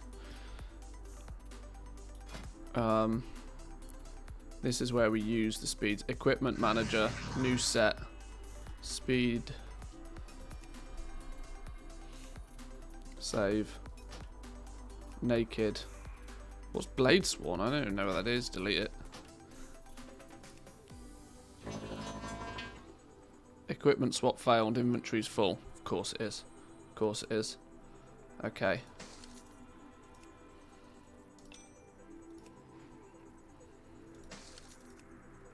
Let's take off the speed set stuff real quick. Take off the speed set stuff.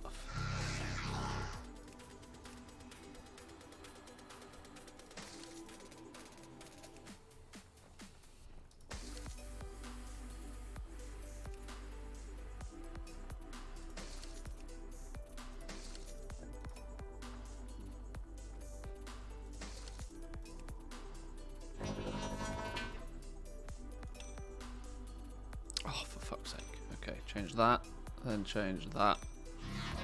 Right, that's no speed set stuff. New set. Let's just call it raid.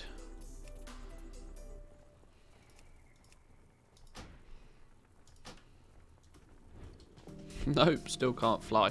I think flying's just balked. Maybe they forgot to mention in the PTR patch notes that flying was removed. Can you imagine? I swear there's a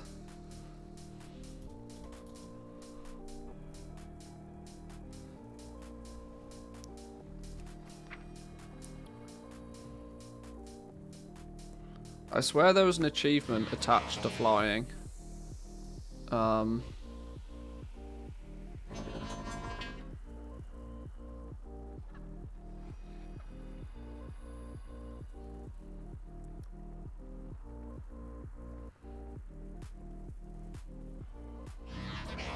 I can't remember what it was. Maybe, just out of curiosity. Oh, I think it was just renown level. You're right. I think it was just renown level. What was it? 44?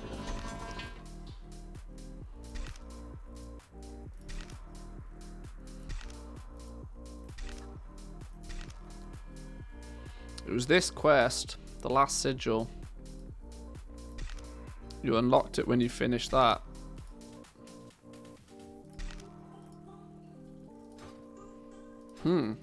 Okay.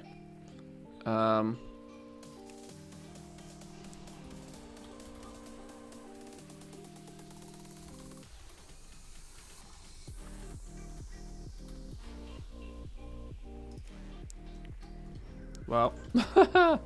Okay.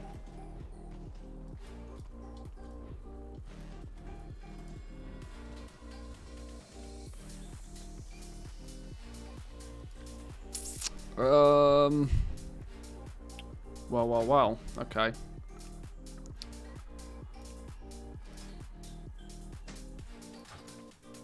That's funny though. 310. Just running about.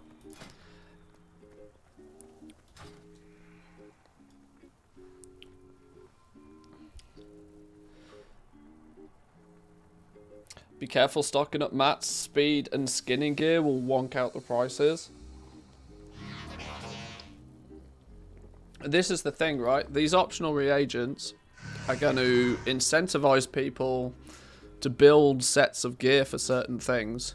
Now, just because... this one, for example, corpse purification, chance to acquire additional resources from corpses. Now, if this gives a bonus to skinning, this becomes 7 levels of OP for skinners. Now, the problem I have is I don't have a max level skinner, I don't think, that I can copy over to the PTR even. I could, in theory... In fact, it doesn't matter, does it? I can just learn skinning.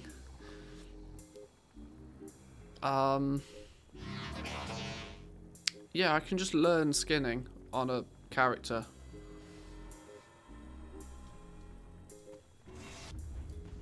Doesn't it just give bonus loot on kill? Well, I don't know how it works. This is the thing. This is what we've got to try and find out. But Chance to acquire additional resources from corpses is the exact words.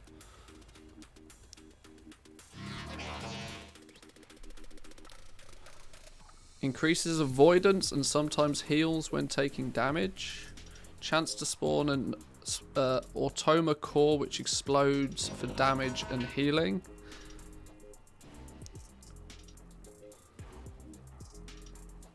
There's some others somewhere. I don't know where I've put them. Increases the duration of flasks, elixirs, and food buffs. Imagine if that stacks. Slaying enemies increases your highest secondary stat for a moment, stacking up to 10 times. Being struck by an enemy builds electrical sparks. At 5 stacks, the circuit shorts and lashes out.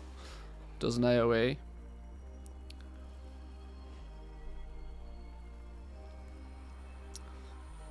Granting primary stat. Chance to harmonize ephemera. Granting primary stat when acquired. These all sound great, but this corpse purification is the one that interests me. Because that might incentivize people to make skinning sets. I think we're already, if this stays the same way, we're already going to see we're going to see speed sets be a thing. People will probably look to buy a 233 set of gear with all speed on it because it's just bonkers. You know, you're literally going more than 50% faster for just getting places. No reason why you wouldn't use this. This probably far outweighs the benefit of just having better gear. But we'll see. What I could do, maybe... Let me try and... well, I guess for now, let's just put park him back in. Let's see if we can get any of our other... let me see if we can get anybody else to fly. Has anybody else... Can anybody else actually fly on the PTR? Has anybody tried going to a zone and flying? Is it just me that it's a balked character, or is it just a thing? Because you never know. They might have just disabled... they might not have... you know, implemented the right system to make it so that you can't fly in Zerith Mortis, so their way of doing it might be just to disable flying full stop.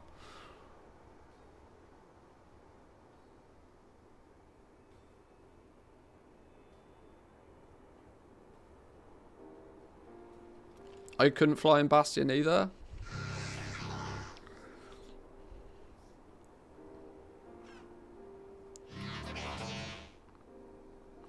Just put some of the extra loot gear and check out what drops. Yeah, I need to fix my inventory. I need space.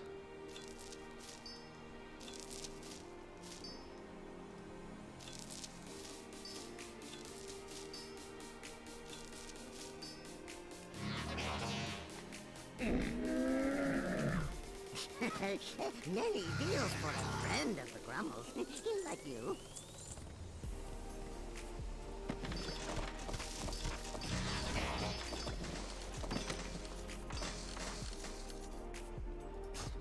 Many farewells.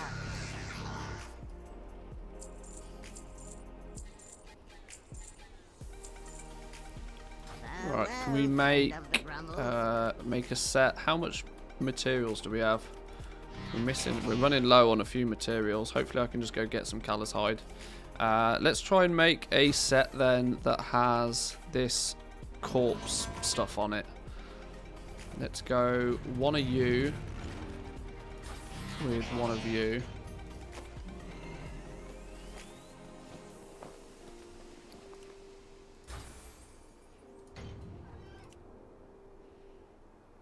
Oh, hang on.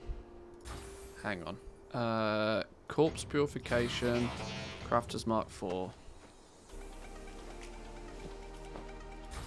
Crafter's Mark 4, corpse purification.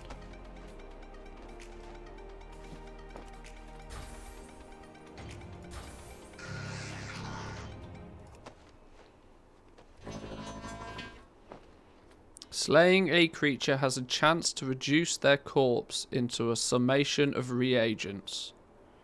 Oh my god.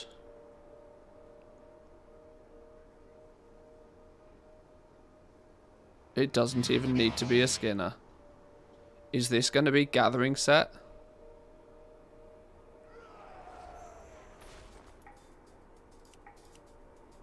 Oh my days.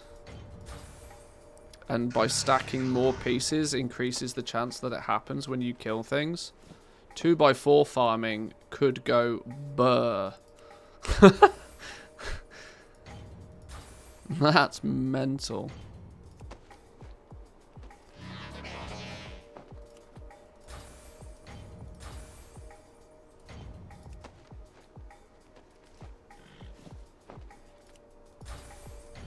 Oh, no, wrong one.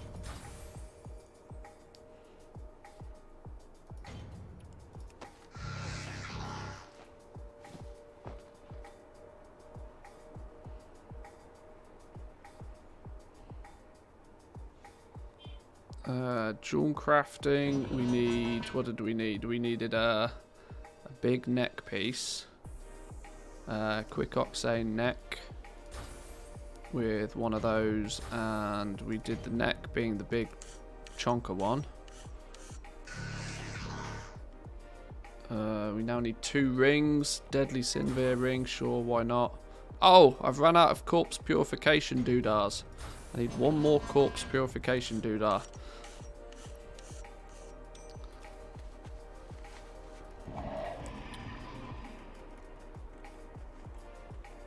Look how zoomy we go in our speed set. Can you macro the changing of sets? Can you make switching sets a macro, a keybind? Because you could then run around and before you get in combat, press a button, change your entire set of gear to like pew pew gear, and then change it back again. You can macro gear swaps, yes. Oh my god. Oh my god. Okay. Only out of combat.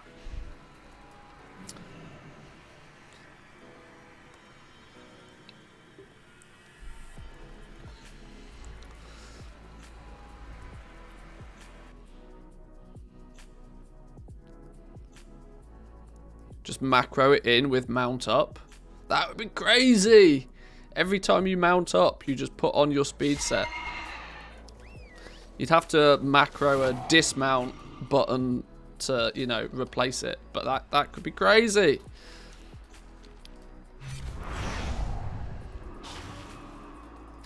Where's the...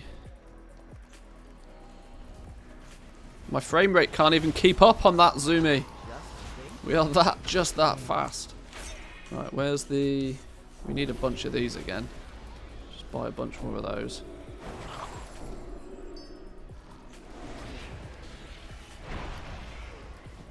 Move them out of the way. We needed to make 1 more ring, didn't we? What ring did we make to begin with? We made a Deadly Sinvir, so let's make a Quick Oxane one with the corpse on it at that item level. I need some more Crafter's Mark 4s. Where's me dude gone? Right. That's there's our slaying set. So we have our speed set, we have our slaying set. We need cloaks, but I don't have a tailor to hand to make cloaks, so it'll just have to be as it is. Let's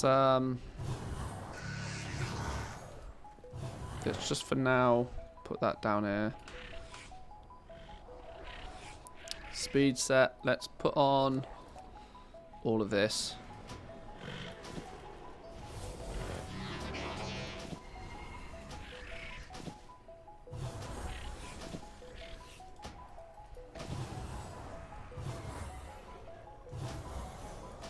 If this stacks as well, this is broken.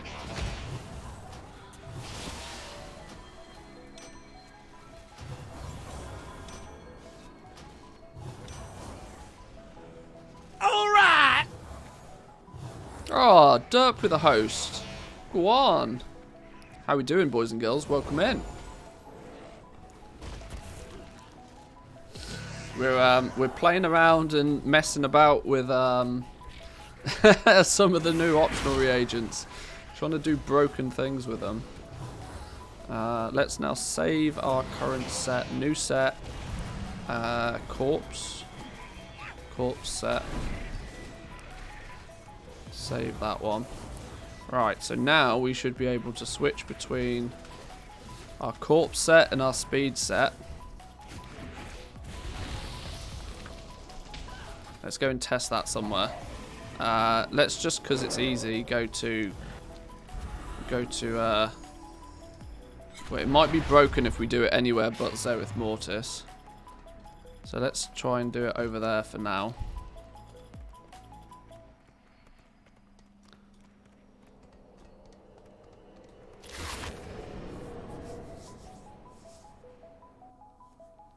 Scroll down the page to see the swap macros. Oh, okay, that's cool. Let's just see how this stuff works first then. Oh, hang on. Speed set. 310 mounted speed. Off we go. Zoom, zoom.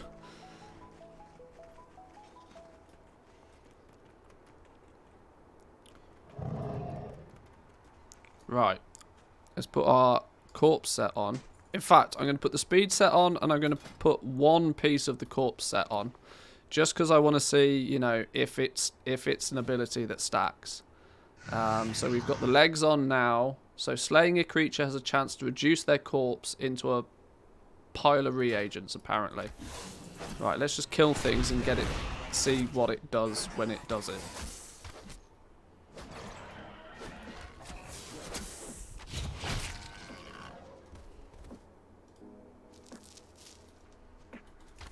So see how many things we have to kill before it procs. So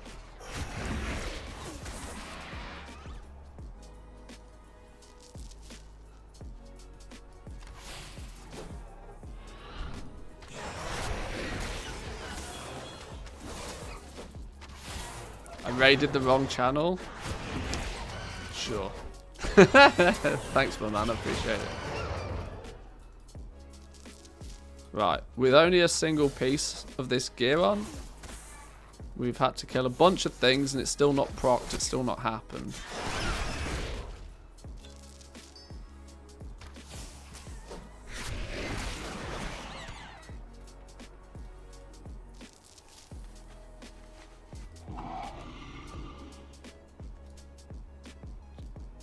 I really did raid the wrong channel, I spelt the name wrong. Really? It came as a... Oh.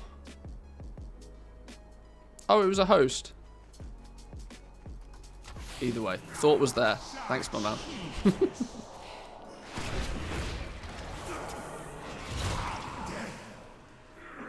Right, with just a single set of this on, it doesn't seem to really be doing a lot. Although we did get some precursor plasoderm. That was a bonesmith satchel, that doesn't count. I don't think I looted that precursor plasoderm. It just says you receive an item. It didn't say I loot it. Did it just put that in my bags when I killed something?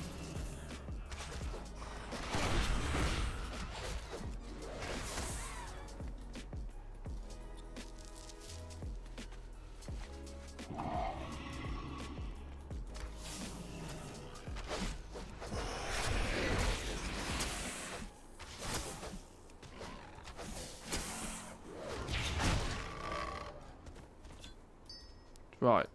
Either it doesn't work, or it's got a really low chance of happening with just a single piece of gear equipped.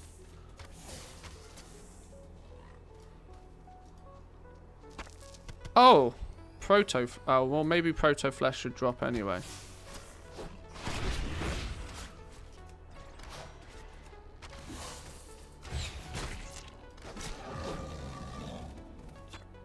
Right.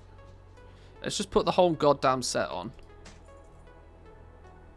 and now see what happens.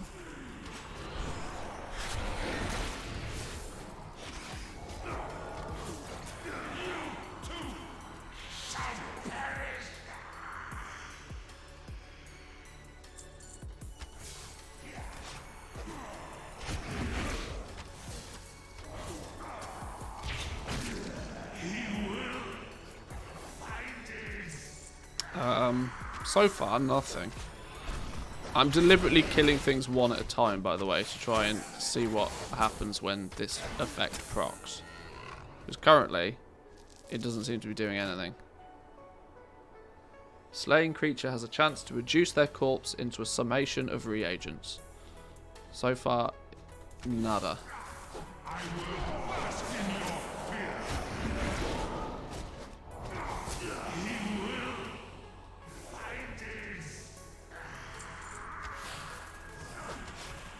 Well, it definitely doesn't appear so far as if it's quite as OP as the speed set build, but because I can't get the goddamn thing to proc. It could just be broken, it could just not work currently.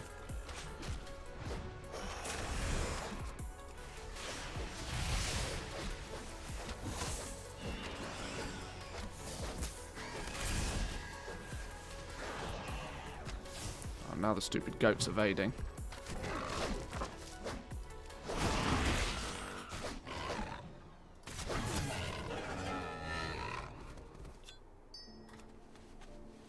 I seem to be getting a lot of this moulded materials.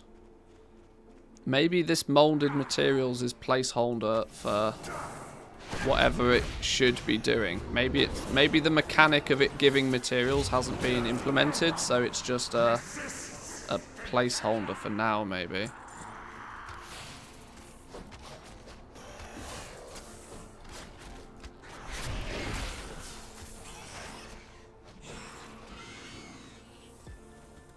Might have an internal cooldown like the... oh, that's true.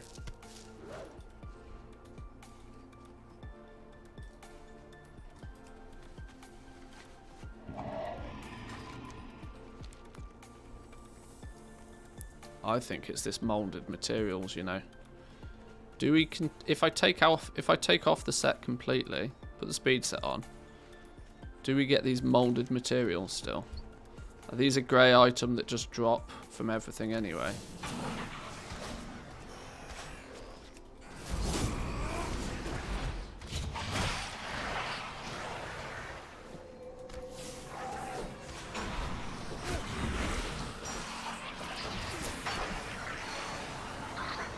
Yeah, we're not getting those molded material. Well, hang on, maybe I should kill the same things. Let's do science properly, maybe.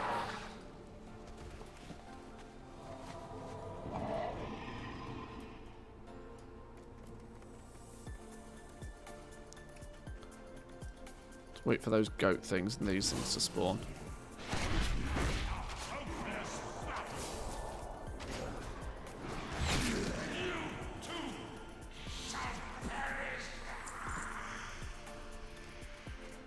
It's too far away. I'm really digging the speed set. I mean, it's hard to not enjoy running around at 310 speed. Which in theory could be 320 speed because I don't have the cape, so you could be running around at 320 speed, which is broken to say the least. It's good for testing though. Shit you not, it's good for testing on foot. If they're not going to give us flying to test with, I sure as hell am going to run around zoom mode. Oh, can't even loot that one.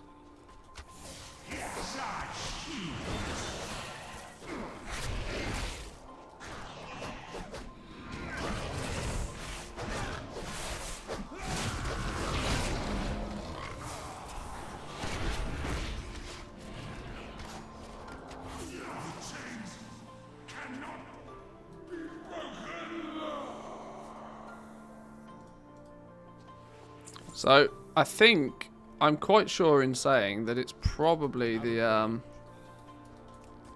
is that a rare or something? I don't know. Not in line of sight? Well, I mean, it definitely is. I think it's those molded materials is a placeholder for what this optional reagent's meant to actually do.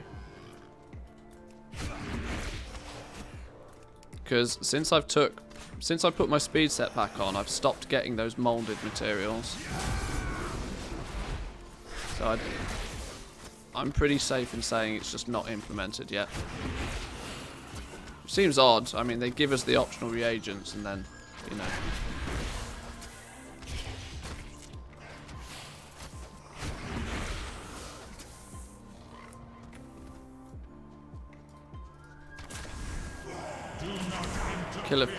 Kill a few more things, and then we'll swap sets again and see if there's any noticeable change in the loot.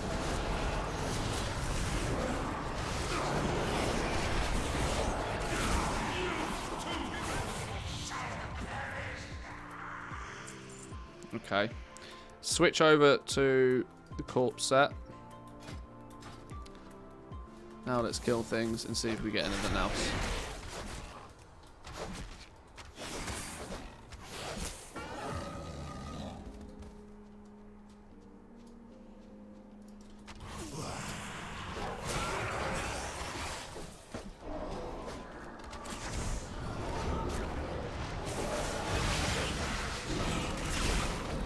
Right, I need to remember I'm not quite as tanky with this gear on. Probably shouldn't pull the map. We're fine.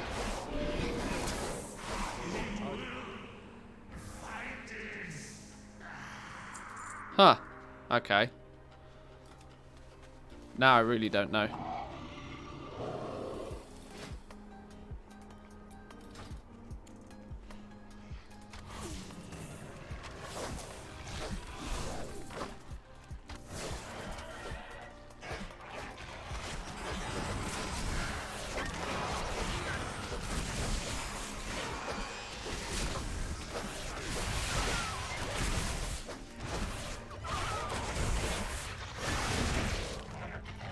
These dudes don't. I can't even loot these dudes now. Okay, okay. So something's a bit funky. I'm pretty certain in saying that it just doesn't work properly yet.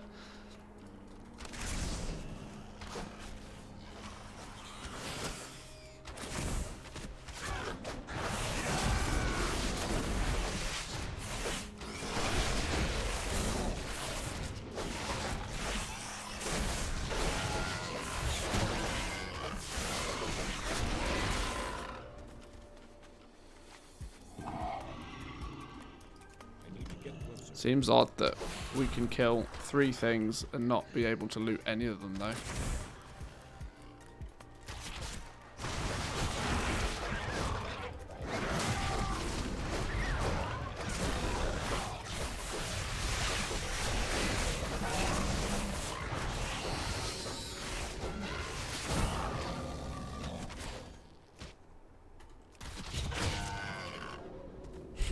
Things aren't even dropping loot now.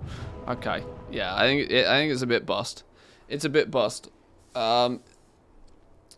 Speed set definitely works. Speed set definitely works. The corpse set, slaying a creature having a chance to reduce their corpse into a summation of reagents, doesn't seem to work yet.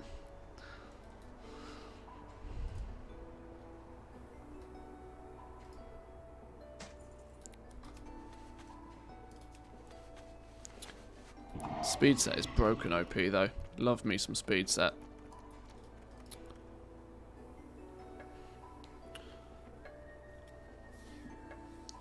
Is the prospecting value different between Leystrite? Oh, is the prospecting difference between Leystrite and Elysium still around 10%? Oh, I've not gone as far as to checking that things are still the same as what they were before. That's a later on down the line. What we did work out though is that you're probably not going to prospect Progenium ore. I don't know if you were here for that. We prospected a bunch of the new ore, and it's pretty safe to say that you're not going to be prospecting it for essences anyway. you'd prospect it for gems if you, for some reason, needed gems. But you definitely wouldn't prospect it for essences.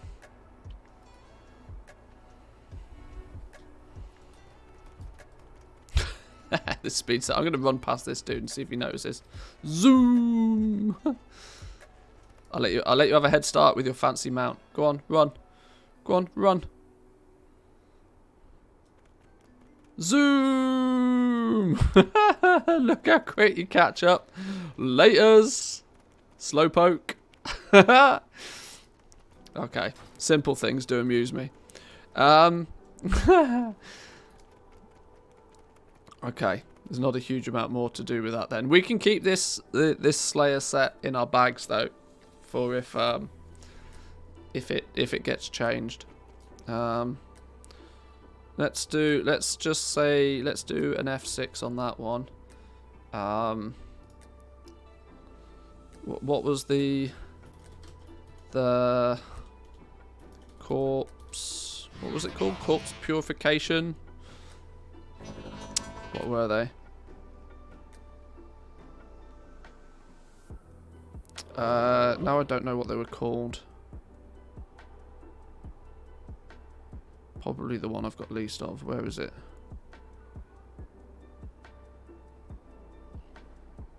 It's this thing. The infusion corpse.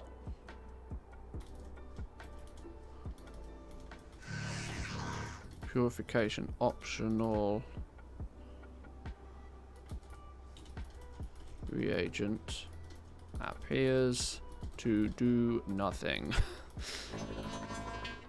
Crafted a full set of gear. How many pieces did we actually use? 1, 2, 3, 4, 5, 6, 7, 8, 9, 10, 11.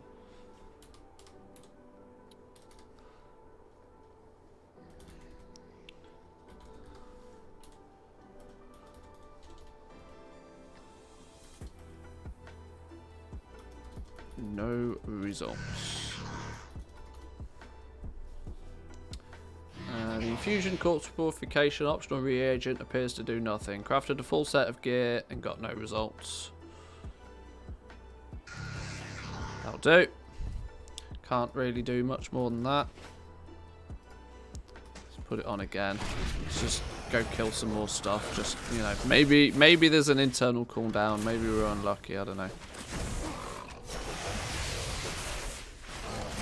There could be some internal cooldown on it though.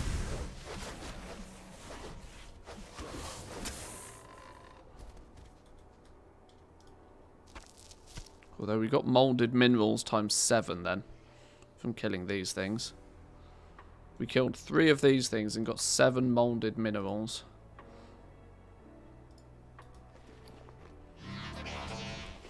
Can I put the speed set on? And kill some more of these and still get molded minerals? I think that grey item is like placeholder.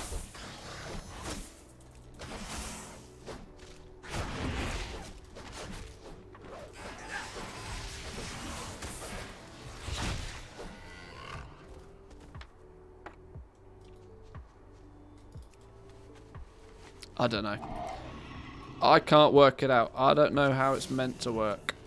It's difficult to test when you're not really sure how it's meant to work. That's a bone shatter satchel. That's because I'm Necrolord. That's more molded minerals times 2. But then that's with the speed set on. So maybe the molded minerals aren't the thing, because we get those either way.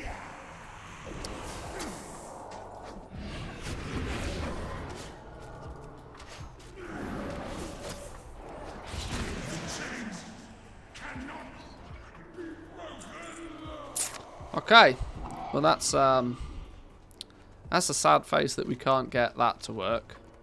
It might be worth trying it with something like skinning as well. We'll see. We'll have to do some playing around But these optional reagents so far look pretty fun. What I really need to do is transfer a character with a load of materials, so I can just mass craft as far as my heart's content, or just go and buy a bunch of materials from somewhere. Either way. But I'm going to leave it there for today, boys and girls. I'm quite keen to get a couple of videos prepped about some of the basic stuff that we found so far. So I'm going to keep the stream a bit shorter today.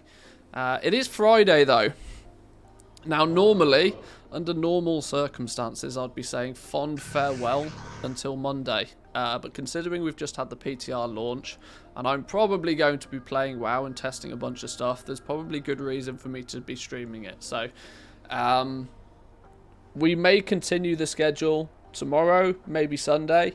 I'm not guaranteeing things. I'm not going to, you know, write it in stone, but the chances are we'll probably be doing some streaming over the next couple of days. At the very least, I'll be putting some video content together, so make sure you keep your eyes open for that one. A quick TLDR on my opinion of 9.2 so far. New zone looks alright. The new zone looks okay. It's definitely very early stages. There's a lot of there's still a lot of work to do. The core systems and functions of the zone we haven't been able to see yet, so it's really hard to get an overall idea. The green zone is not anywhere near as impressive as the sand zone. The sand biome is really quite cool. I like that. But yeah, it's got potential. It's got potential, for sure. But I'll love you and leave you for today, boys and girls. Make sure you have a good one.